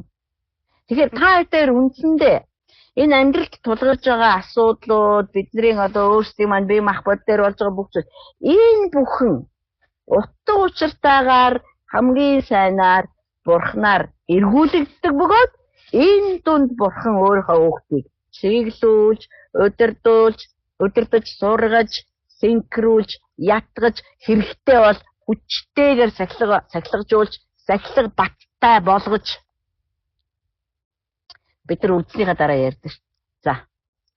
Эрүүл байх бол үнэхээр хаанчлал дотор хувь тавилангаа биелүүлэхэд туйлын хэрэгтэй юм байна. Би ингээд анхаарал болгоомжгүй юу дуртайгаа идэж ууж нүцгэн шалтан гүйж байгаад өвдөх юм бол миний хаанчлалын зам яг ингээд дуусах бүрэн магадлалтай байна. Тэгэхээр би одооноос эхлээд өөртөө анхаарах хэрэгтэй байна. Өөрийгөө шүтэх ёстой юм байна гэсэн үг биш. Зүгээр би юу идэж байгаагаа анхаарая. Би одоо өөрт ямар үйлрэлд юу өмсөж байгаагаа анхаарая. Тэгээ мэдээж бурхан намайг хамгаална. Би амьдралдаа хариуцлагатай байхад бурхан минийхээ амьдрал дээр бас хариуцлагатай л байна. Тэгэхээр бид нар өвдснийхаа дараа хүртэл жимбидэг шүү дээ. Ийм хум ойлгоол тий. За ингэж болохгүй. Бид нар өөр ширэнд орсон хойноч гэсэн бас тийгдээ. Би бол одоо ёо бурхан минь би өөртөө амьдрахын аимшиг мэдлээ. Одоо би өөр тавихгүйгээр харин ч эсэргээрээ өрөнд орсон хүн амьтанд тусалж амьдрахыг л би хүсэж байна. Одоо энэ би ямар нэг юм сураад байна шүү дээ. Одоо сургагдаад байна тийм ээ. Сахилга бат. Одоо би яах вэ гэхээр мөнгөө яаж зарцуулах юм? Одоо хамгийн түрүүнд би банкныхаа зээлийг төлөх ёстой. За тэгээд илүү гарсан мөнгийг нь хүртэр тавьж байгаа хамгийн түрүүнд би юу авах ёстой юм? За би энэ зүйлийг авсан яахчгүй авахгүй байлаа ч гэдээ яахчгүй. Тэг учраас би энийг хойш нь тавина. Үгүй энэ ч одоо хүн чи ямар нэгэн зүйлээр сахилгажуулагдаад дадлаг болж одоо мөнгөө яаж хэрэглэх вэ гэдэг дээр чинь шин дадлаг сууж штэ хүмүүст надад ч гэсэн. Тэгэхээр бидний амьдралд болж байгаа юу ч тэр одоо бурхан сайнаар эргүүлнэ гэдэг чинь сайн үр дүнг гаргаж авна гэсэн.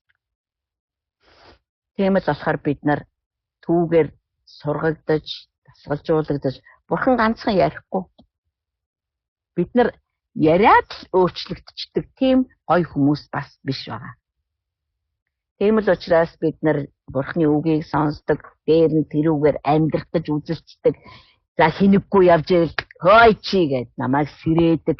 Тэгээд хийж сураагүй зүйлсүүдийг маань өдөр болгон хийдэг болгохоор тэр намайг өдөр бүр дадлагжуулдаг. Одоо Библи уншихаас хуулаад түүний дуу хоолойг сонсож сурах, түүний үгийг өдөржингөө бодож тунгааж бясалгаж сурах, оюун санаагаа түүний үгийн дагуу болгож өөрчлөх гэх. Энэ чинь одоо бүр үнэхээр өдөр бүрийн цаг ямагт хийгдэх ёстой ийм ажлууд байгаа байхгүй. Тэгээ энд хүчтэй сахилга бат байхгүй бол бид нар чадахгүй шүү дээ. Бид нар өглөө болгон бид нар ажил хийдэг чи аягүй том сахилга бат шүү дээ. Бид нар тодорхой цагт баригдаж сурдаг. Бид нар тодорхой эрх мэдэлд захирагдаж сурдаг. Тийм ээ? Бид нар эрх мэдлийг ашиглаж сурдаг. Эрх мэдлийг хүндэтгэж сурдаг. Сүмдээр ч ялгаагүй бид нар бие бинийгээ хүндлэхэд суралцдаг. Сүм дотор бид нар биеэ хэрхэн яаж авч явах вэ гэдэг сурдаг. Энэ бүх сурж байгаа бүх зүйл чинь биднийг сахилга баттай бид яах вэ? Сахилга баттай замаа сайн дуусгах. Паулийн хэлдэг би итгэлээс агсан, би замаа дуусгасан гэж хэлж чадсан байхын тулд бид нар тэр хүн шиг амьдрах ёстой. Тэр хүн шиг амьдрсан байхын тулд тэр хүн шиг сахилгажуулах ёстой. Паул хэлдэг тийм ээ. Би ч гэсэн яриад байгаа сайн мэдээндээ тэнцэхгүй байхыг гэхээс өөрийнхөө махан биеийг зовоодог юм аа. Тэр юу ч зүгээр ингээд сайхан зурагтаа үзээ сууж идэл болохгүй. Хүчин чармаалт хэрэгтэй. Бурхан дотор бурханд бүрэн итгэж найдаж амьдрах сурах хэрэгтэй.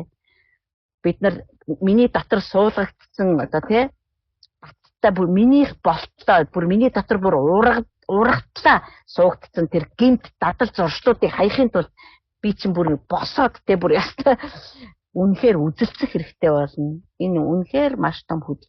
Бурханд итгэнэ гэдэг бол хөдөлмөргүй. Би бурханд итгэнэ гэдэг бол нүр их хөдөлмөр гэж би хэлмээр байна. Яг итгэдэггүй хүмүүс бид нарыг бурханд итгэнэ л гэдэг юм. Зүгээр л залбираад хийх чинь байх үгүй шүү. Ёстой хийх юмтай шүү. Бид нар чинь оюун санаагаа сүнсэндээ захируулахаас сухуулаад бид нар чинь. Тийм учраас энэ сахилгажуулалтын энэ хэсэг бол үнэхээр бэст хамгийн сайн. Тэгээ би дахиад хэлье. Бурхан биднийг ямар амьдралд зориулж бэлдэж байгаагаа тэр өөрөө мэдж байгаа учраас биднийг тэр л амьдралд таарсан, тэнцсэн байхын тулд сахилгажуулдаг. Хаанчлал дотор амьдрахыг хүсэж байвал бид нар бие хаанчлахаас эхлэх ёстой шүү дээ. Бие хаанчлахаас эхлэх ёстой. Намайг бие хаанчлахад эсвэл нөхцөл байдлаа засаглаж амьдрахад садаа болж байгаа бүх зүйлсүүдийг авч хаяа гэж яхад нь би тэгье аваа. Авч хаяа. Энэ минийх биш. Та зүгээр авч хаяа. Би энд чи хамтран оролцъё гэж бид нар зоригтойгоор дуугардаг байх хэрэгтэй. Тэгээ зоригтойгоор хэлсэн бол ажиллагаа эхлэхэд бид нар замын дундаас гараад гүйж болохгүй. За боли бурхан үнээс айгүй хэцүү юм. Би зүгээр л итгэж болоод амьдрий. Тийм боломж байхгүй. Бурхан биднийг зүгээр итгэж болгоогүй. Тэр биднийг хүүхдэн болгохын тулд хүүгээ өгсөн байна. Тийм учраас бид нар зүгээр итгэж, би зүгээр л Христэд итгэж гэж амьдрдаг үеийнхний дунд чи зүгээр итгэж чи итгэлээрээ Бурханы хүүхэд болсон нэгэн гэдгийг харуулж амьдрах тэр үеийнхэн болчиход байна. Тийм л учраас биднийг битээ бууж өг гэж байна. Тийм л учраас бидний гим нүгэлтэд битээ орооцол гэж байна. Гим нүгэлд ямар ч боломж битээ олго гэж байна. Биднийг сайн сургагд, сайн дадлагжуулагд гэж байна. Биднийг төлөвш гэж байна. Бурхантай харилцах харилцаан дээр бүх анхаарлаа тавь гэж байна. Бурханы сахилга бат бол шийтгэл одоо Бурханы сахилга бат бол миний үгэнд орохгүй байвал ийм юм болдгийг гэж шийтгэж байгаа шийтгэл биш. Харин ч эсэргээрээ. Чи миний үгэнд орохгүй байсан учраас өнөөдөр энэ хүнд зүйлсүүд чам дээр тохиолдлоо. Харин би чиний аав учраас би чамайг энэ тохиолдож байгаа зүйлсийн дундуур гаргаж ирэхдээ дахиж хизээч өөрийнхөө дураар амьдрч чадахгүй нэгэн болгож бүтээгээд гаргаж ир. Ингэж ажилдаг байгаа байхгүй юу? Түүнээс тэр айлгаж эсвэл одоо тий шийтгэж тэгээ бид нар шийтгэхээс айж түүний үгэнд орж амьдрдаг хүмүүс биш. Бид нар сүмд явсан ч одоо хин нэгэн хүнээс айсандаа эсвэл бурхан шийтгэн гэж айсандаа биш. Хаанчлалын зам дээр байсан ч би одоо энэ зам дээр явахгүй бол би өгүүрэн хоосрох байх, би өвдөж өөхөх байх гэж айсандаа биш. Зүгээр л түнд хайртай учраас тэгээд надад сайхан байгаа учраас надад бүр гинт амьдралаас амьдрахаас илүү үнэхээр үнцэнтэй эрхэм байгаа учраас би энэ зам дээр алхдаг. Тэгээ энэ замаас гаргах юу ч би зөвшөөрөхгүй. Үүний төлөө бурхан намайг сахилгажуулах ёстой. Тэгжээж би өвөг дээдэс шиг алхана. Тэгжээж би Мосе шиг, Давид шиг, Самуэль шиг, Йосеф шиг байж чадна. Тэдний дээр ажиллаж байсан сүнсний ажиллагаа миний дээр ажиллах болно гэж байгаа юм. За.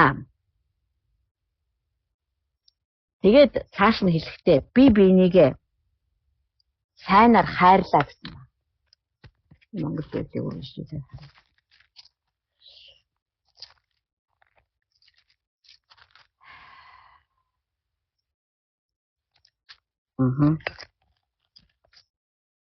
Бид нар сахилгажуулалтыг мартаж болохгүй.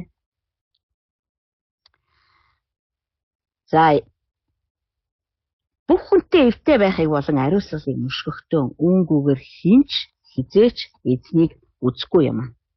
Энийг англи библиэр юу гэж хэлсэн бэ? Тий. Энд болохоор ингэж хэлсэн байна.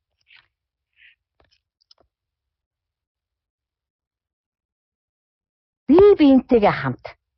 Яг бурхантай хамт байдаг шигэ би биентэйгээ хамтар гэж. Бид нар бурхан би тантай хамт байна. Та надтай хамт байна. Би тантай хамтарч ажиллаж байна гэж ярьдаг. Яг энэ шигэ би биентэйгээ хамтарч ажиллаж сурах хэрэгтэй. Харилцаан дээрээ ажиллаж сурах хэрэгтэй байхгүй юу? Манай сүн дээр зарим хүмүүс одоо нэг бодоод байхад нэг манай сүм дотор орж ирээ явж байгаад гарцсан зарим нэг хүн байдаг.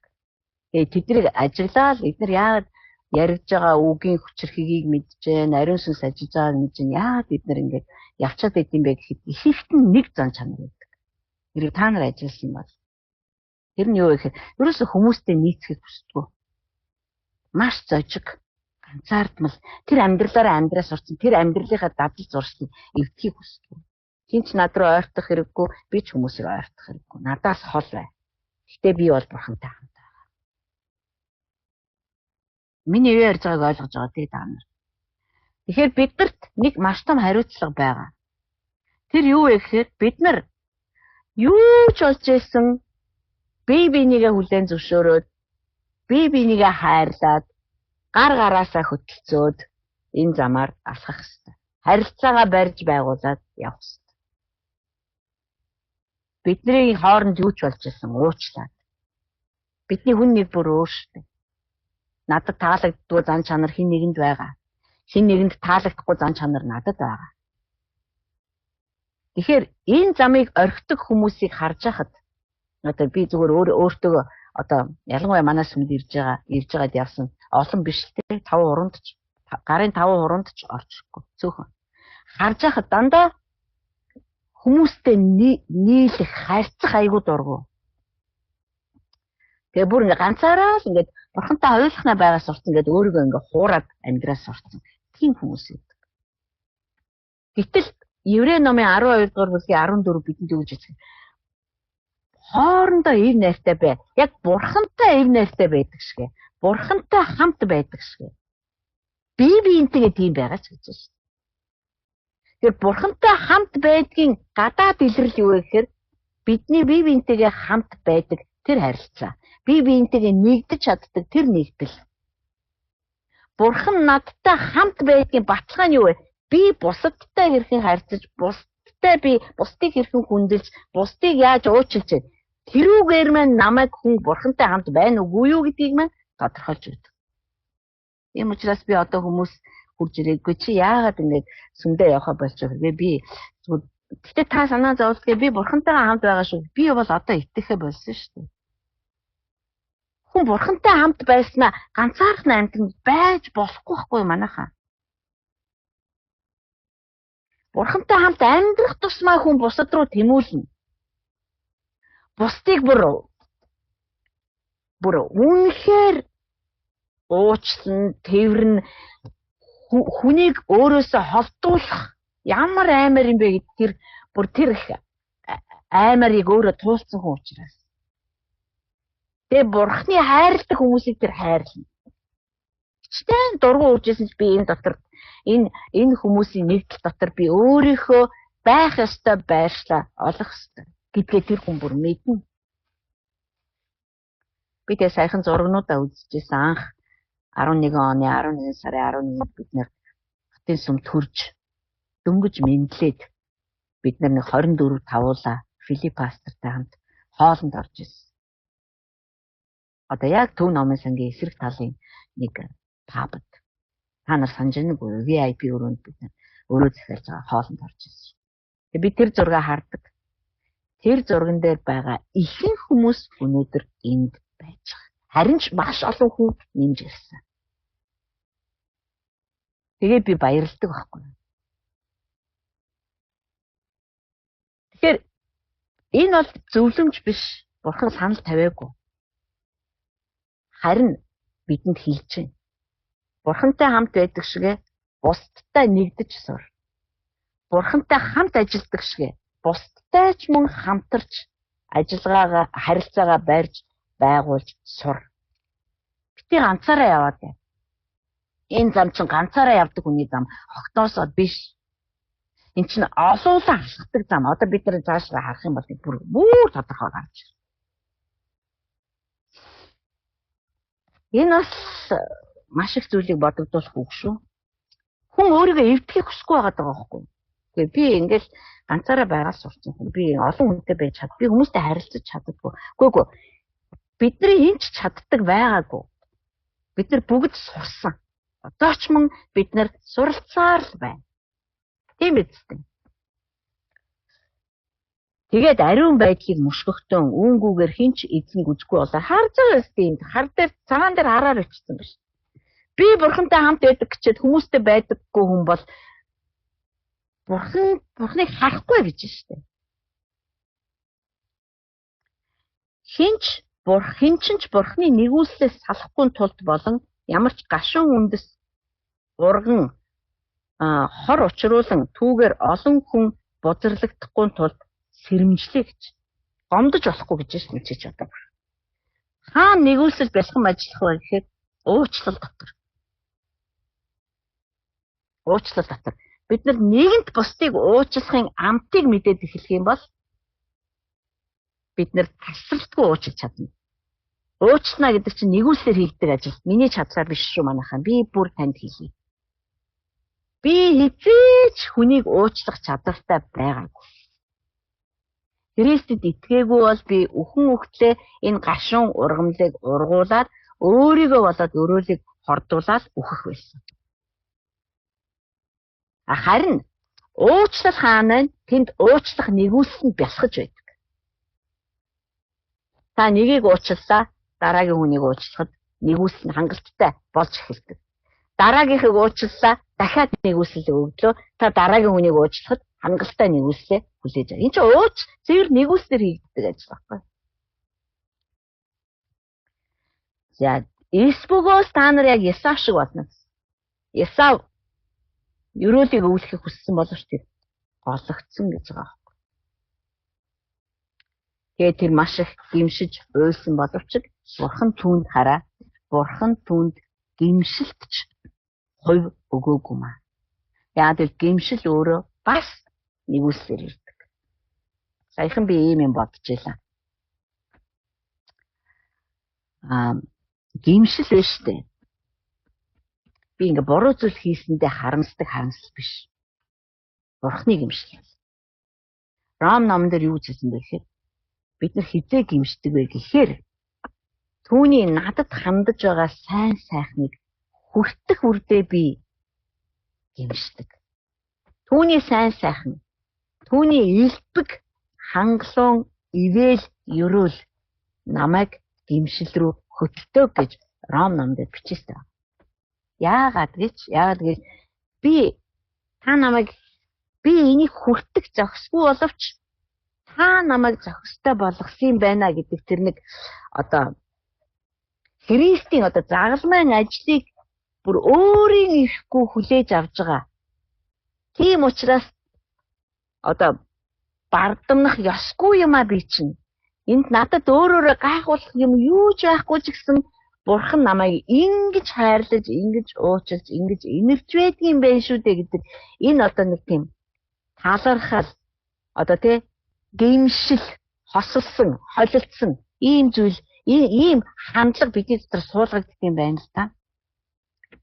Ийм учраас Бурхны сайн сайхан бидний гимшил рүү хөтлөнө гэхээс биш би буруу зүйл үйлцэндээ харамсаж байгаа гимшил гэж бодож андуурж болохгүй. Есүсээс урагсан Юдас байгаа шүү дээ. Юдас болохоор зэрэг буруу зүйл хийсэндээ харамссан. Харамссан учраас тэр өөрийгөө дүүжилсэн. Буруу зүйл үйлцэндээ харамсах нь ямар ч гэм нүгэлтэй хүнд байдаг зүйл ахгүй. Би яах гэж юм хийвэ? Яана одоо би өөртөө болохгүй юм хийчихье.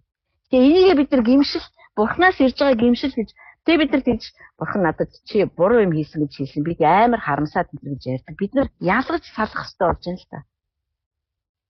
Би Ром ном дээрээс таачсан хайгаарай. Түүний сайн сайхан нэгүүлсийн бялхан байдал нь намайг өөрийн ирэхгүй гимшил рүү хөдөлдөг гэж хэлсэн байгаа. Тэгвэл миний буруу үйлс гэм нүгэл намайг гимшил рүү хөдөлдөг гээгүү. Бид нар гэм нүгэлтэй амьдарч байхдаа гэм нүглийн төлөө гимшиж байгаагүй шүү дээ. Харамсал бидэнд байсан. Би буруу юм хийжлээ. Би өөртөө ингэхгүй, би тэгж болохгүй гэж. Харин Христэд итгэсэн чинь ийм амар гэм нүгэлтэй үнийг та аварчлаа гэж үгээд бүр нэг ёстой одоо харамсал биш энэ чинь бүр жинхэнэ утгаараа гимшил. Та намайг уучлаач тхүү. Та намайг өршөөгөөч. Бид нар нөхрөөсөө биш, ааваасаа биш, ээжээсээ биш. Үл үзэгдэх Бурханаас уучлалт гуйсан шүү дээ биз дээ. Бүгд тэгсэн биз дээ. Тэм учраас энд бид нар сая юуг харсан бэ гэхээр гимшлийг харлаа. Гимшлийг бид нар харуулсалтай андуурж өрөөсө болохгүй. Бид нар уучлал доторл нэгүүлсийг бясалмаар харна.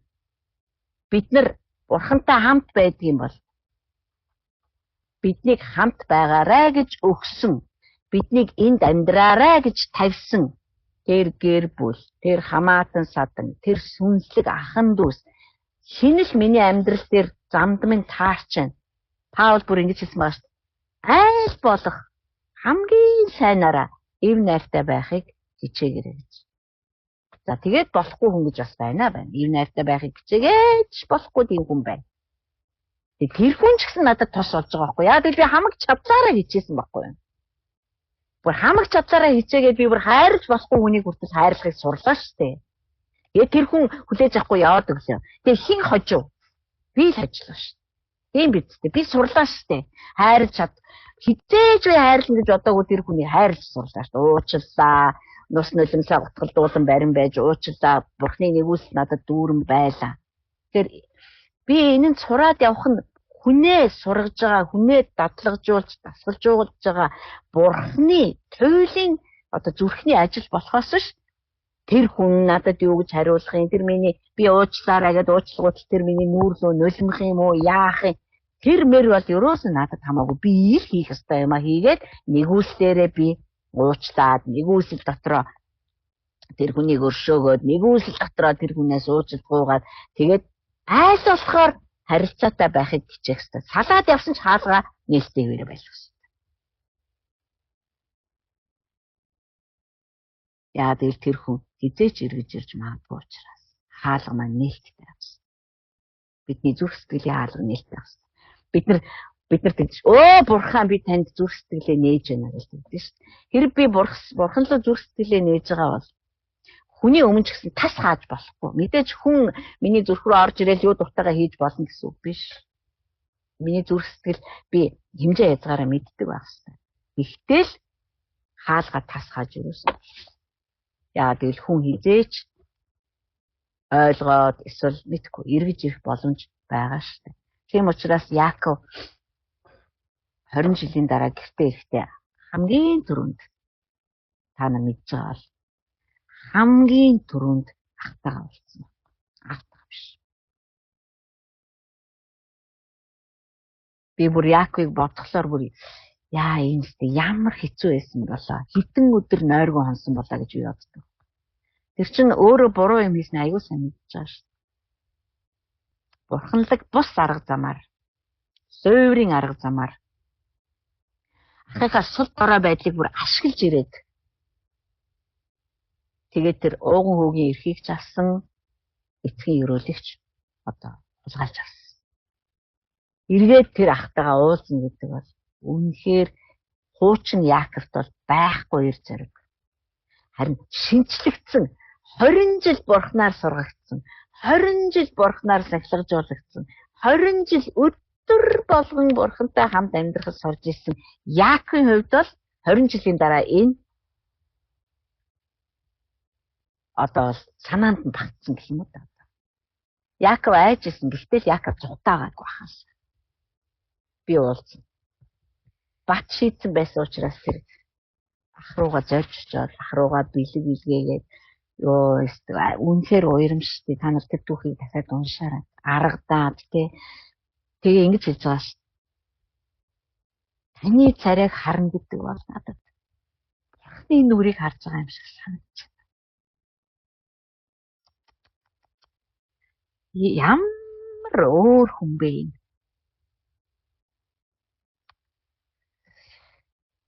Тэгэхээр тэр хүний тэр 20 жилийн Лабанид амьдсан амьдрал тэр дунд бурхны тэр үу зайгүй хамт байж хүнээ өөрчилсөн хүчрхэг болгосон тэр зүгээр бялдуучилж тэгж хэлээг байхгүй. Нээрээ ах нь үрж ирээд тэр хоёр бие биенээ тэрээд ихэр татаж уйлдаг шүү дээ. Нөгөө биестэ чамаа хаална гэжсэн ах нь. Тэгээ ах нь хүртэл өөрт нь тэгж хандж байгааг хараад Яаков хэлж байгаа шүү.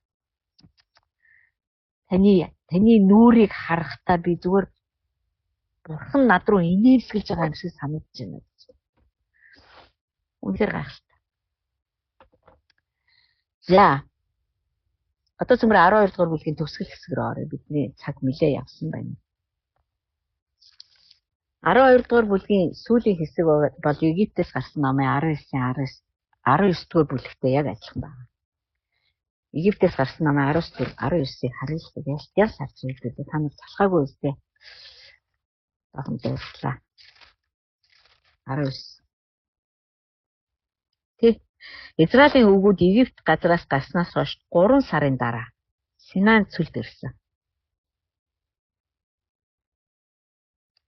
Тэгээд 19 дугаар бүлэгдэр Бурхан Мосед тушаал өгж байгаа. Ард түмэн рүү очиж тэднийг өнөөдөр маргааш ариусган хувцсыг нь угаалгаж 3 дахь өдөрт надтай уулзахад бэлтгэж байгаа. Учир нь 3 дахь өдөрт эзэн бүх ард түмний нүдний өмнө Синай уулан дээр бууж ир. За 16-ыг харъя. 3 дахь өдрийн өглөө уулыг өтгөн үүл бүрхсэн. Тэнгэр дугуйч аянга цахилгаан захилсан. Асар хүчтэй бүрээн дуу хөнгөнсөн. Хуаран байсан бүх ард түмэн айж чичирсэн. Бурхантай уулзахаар Мосе ард түмнийг хуарангаас дагуулan гарч тэднэр уулын бэлд зогслоо. Бурхан галаар буун ирсэн учраас Синай уул бүхэлдээ утаан татсан. Утаан зуухны утаа шиг хөөрж уул бүхэлдээ асар хүчтэйгээр дөргиж байлаа.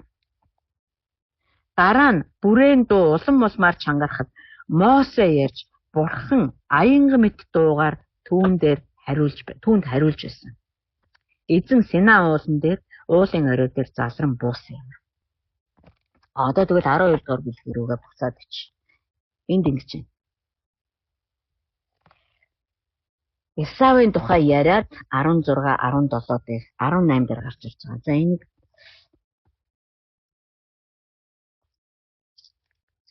харин одоо та нар энэ 18-ыг би бүр харин одоо та нар гэж өөрчилмөр байна. Учир нь биш. Харин одоо та нар гараараа хурж болох уул руу, дүрлзэн асж байгаа гал руу, харанхуй руу, түнэр харанхуй, хуй салхи, бүрээн хөнгөнөх дуу болон үгсийн дуу чимээ рүү ирээгүй ш. Одоо тэр сая бидний уншсан Египтээс гарсан намын 19 дугаар бүлэг дээр гарч байгаа үйл явдлыг ярьж штэ. Та нар одоо тийм юм руу очихгүй, эзэж очихгүй. Та нарыг очиж байгаа юм чинь тэр юм биш гэж байна. Учир нь тэр үед одоо тэр Египтээс гарсан намын 19 дугаар бүлэг дээр учир нь ард түмэн тэгэхэд хэрв амьтан ч гэсэн ууланд хүрэх аваас түн рүү чулуу шидэгтэн гэсэн тушаалыг төсвөрлөж чадаагүй маа. Энэ явдал үнэхээр аимшигтай байсан тул Мосе би хүртэл айж чичирсэн гэж хэлсэн. Харин та нар Сион уул руу, Синай руу биш, Сион уул руу амьд бурхны хот болох Тэнгэрлэг Иерусалим руу. Баярын цуглаан дах тоо томшгүй тэнгэр элч нар руу. Та нар манай цуглаан дээр хэдэн тэнгэр элч нар байдгийг тоог нь харж байна.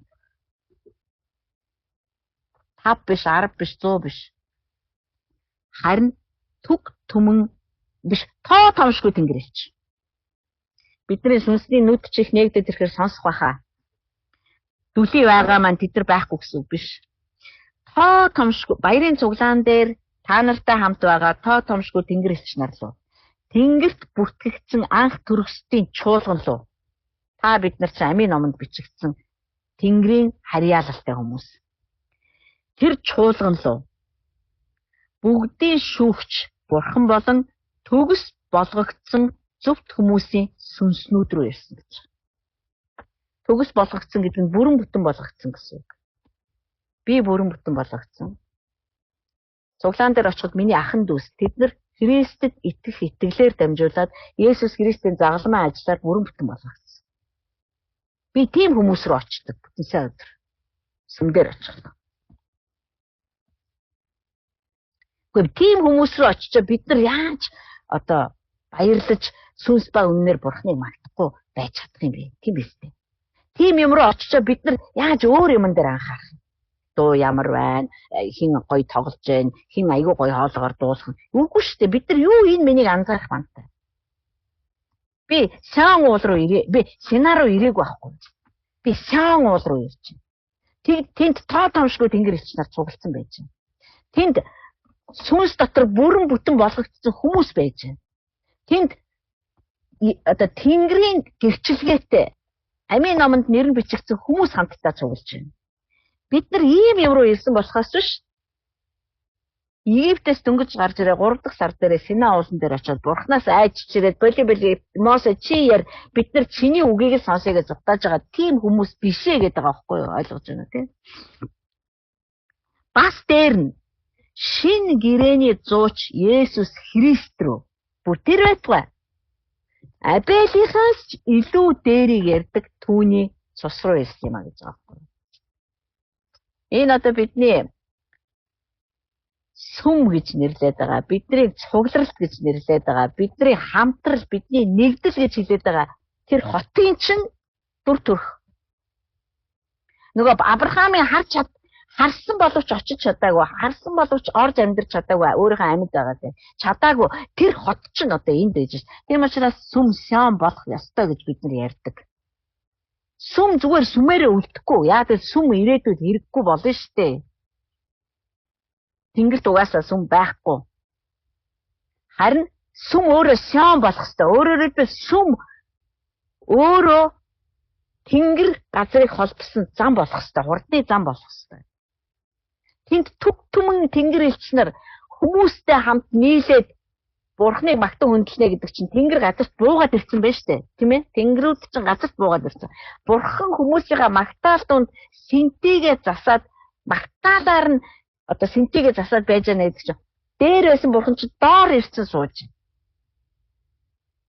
Тэгэхээр сүм бүр ингэтлээ хувьсан өөрчлөгдөд Сион болж байгаа байхгүй. Тэнд сүнсний бүх хэмжүүрүүд ажиллана гэсэн.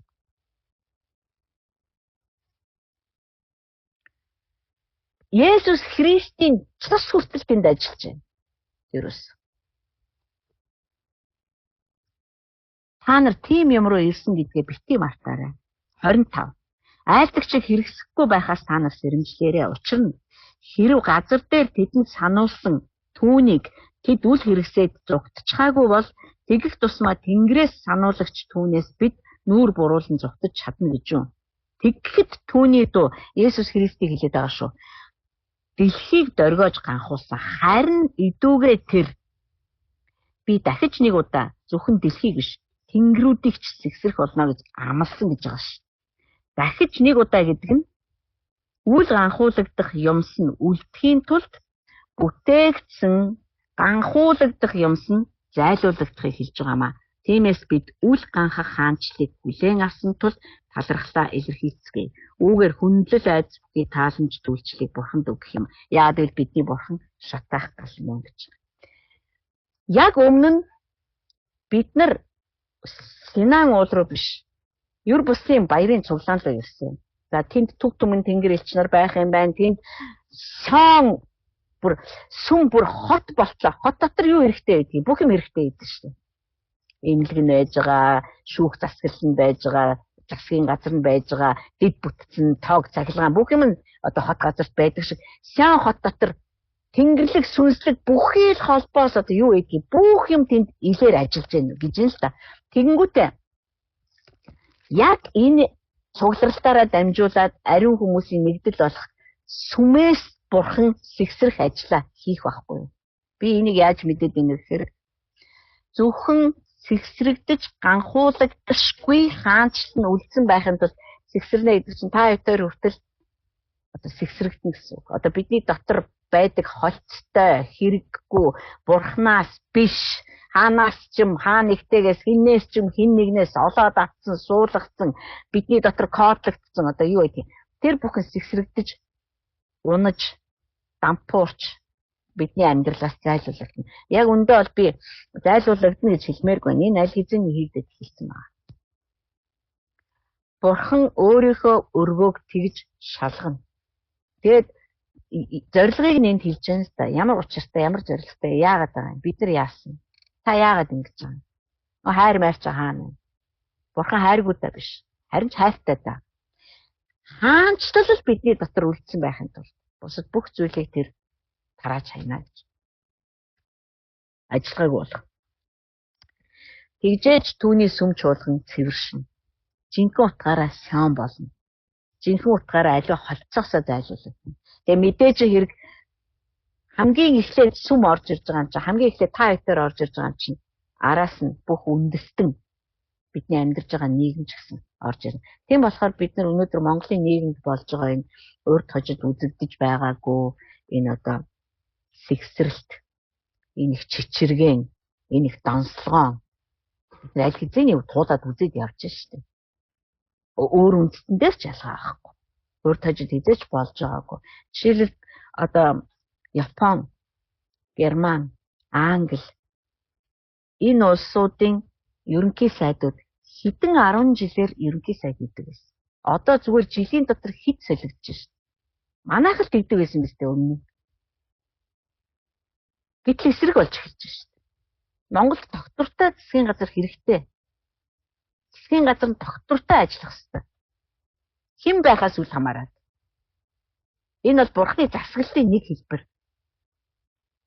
Тэгэхээр бурхан хаалайгүй үндэстнүүдийг сэгсэрч байна. Яагаад гэвэл та нар юунд ч найдах хэрэггүй, та нар юу ч та нарын бат сүр байж чадахгүй. Эфес номыг унших юм бол ингэж хэлж байгаа. Бурхан Есүс Христийг үхэгслээс дахин амьдуулаад өөрийнхөө баруун гар талд суулгахдаа тэр тэнгэрүүдийг, сансар огторгой галактикийг, дэлхийг ажилуулаа гэд Есүс Христийн мэдлэл өгсөн. Тэгээ зогсохгүй Есүс Христэд тэдгээрийг бүгдээрингийн захирах эрх мэдлийг өгсөн. Үндэстнүүдийг, залтын газруудыг захирах эрх мэдлийг өгсөн. Бүх юм Христийн засаг захиргаанд байгаа. Одоо харагдах ертөнцид Христийн засаг захиргаанд орсон байхын тулд та бид хоёр чинь түүгээр дуудагдаад энэ газар дээр одоо ингээд ийм яриад одоо ингээд өнөө орой ингээд сууж байгаа байхгүй. Сахилгажуулагдаад, дасгалжуулагдаад, дадлагжуулагдаад, хэлбэржүүлэгдээд, хүүгийн дүр төрхтэй адилхан болоод, хүмүүсийг уучилдаг, хайрладаг одоо тийм ийм болоод ингээд сууж байгаа. Энийг бид нар бурханд өргөх тааламжид үйлчлэл гэж үздэг. Яа тэгвэл бидний бурхан шатаах гал муу юм аа. Тэр бүгдийг нь хуйлах болно гэж. Одоо үндэстнүүдийн бахархлууд нурж унжааг бид нар харах болно. Айгуу сонирхолтой. Би ингээд ийглийн мэдээг харж байхдаа тэгж ярьж байгаа штеп. Германы машины одоо үйлдвэрлэл. Японы машины үйлдвэрлэл. Америкийн машины үйлдвэрлэл чинь дэлхийд толгой зөгтөг байсан шүү. Одоо тэгсэн зүгээр хятадууд машин үйлдвэрлэл гаргаад ирсэн чинь энэ маш том машин үйлдвэрлэлийн 3 гүрэн одоо бүр яах вэ арга олохгүй шүү. Ийм хурдан төхөө манайхаа. Энэ олон 10 жилийн турш явагдсан юм биш. Ердөөсөө саяхан шүү. Мэдгүй яа бомбд одоо ингээд Япон бүр эдийн засгийн хувьд маш хүчтэй савлгаанд орсон шүү. Одоо хүртэл ингээд бүр яахаа мэдэхгүй явж шүү. Японд будаа тэнгэр тулсан үнэтэй бас. Будаа тарьдаг улсад ч тийм үү. Яа тэгвэл хамгийн их найддаг байсан технологи цаашаа явах болсон. Хятад хамгийн их хүнтэй. Тэрэндээ найддаг байх. Эсвэл одоо хятад одоо техник технологийн хувьд толгойч авсан тэрэндээ найддаг байх. Америк бас л нэг найддаг юм байгаалах. Монгол ч гэсэн нэг юм найддаг байгаалах. Чингис хаан маань ч юм уу хинэтгөө одоо юунд байна. Бүх найдвараа зөвхөн бурханд очих хүртэл бүгд нурж байна. Хүн өөрөө ирэхгүй бурхныг хайх хүртэл бүх хайжсэн бүх юмс нь алга бол. Тэм учраас хайртайваа бидний өнөөдрийн сонсож байгаа үгс бидэнд үнэхээр маш хүчрхэг найдварыг төрүүлж байна. Тэгээ бид нар айхгүй. Яа тэгэл та бол үнэхээр та бол муу бурхан огтосоо биш. Та өөрийнхөө бүтээсэн хүн төрлөختөнд үнэхээр хайртай учраас сарын ганц үгээ өгсөн. Та өөрийнхөө бүтээсэн ертөнцийг цэвэрлэхийн тулд та бүх зүйлийг хамгийн сайнаар эргүүлнэ. Ийм учраас бид нар айхгүй байна. Харин та үргэлжлүүлэн бидний дотор ажиллаа. Бид нар таны бүх ил ажиллагаануудыг тэрэн авч байна. Тэгээд бидний амьдралаар дамжуулаад бидний эзэн Есүс Христ мандан бадрах болтугай. Алдарших болтугай. Хүмүүс бидний амьдралыг хараад биш би Есүс Христэд итгэмээр байж тээ гэж бүр хойно урдгүй дагаж гүйх болтугай. Таныг бүр асууж сураглах болтугай. Өдөр шөнөгүй биднээс бүр лавлах болтугай. Яа тэгэл бид нар зөвхөн таныг сорын ганц найдвар нь болохыг таних тэр өдөр ирж байгаа учраас дандаа бид нар талархаж байна. Бүх алдрыг танд өргөж Есүс Христийн нэрээр ярьж байна. Амен.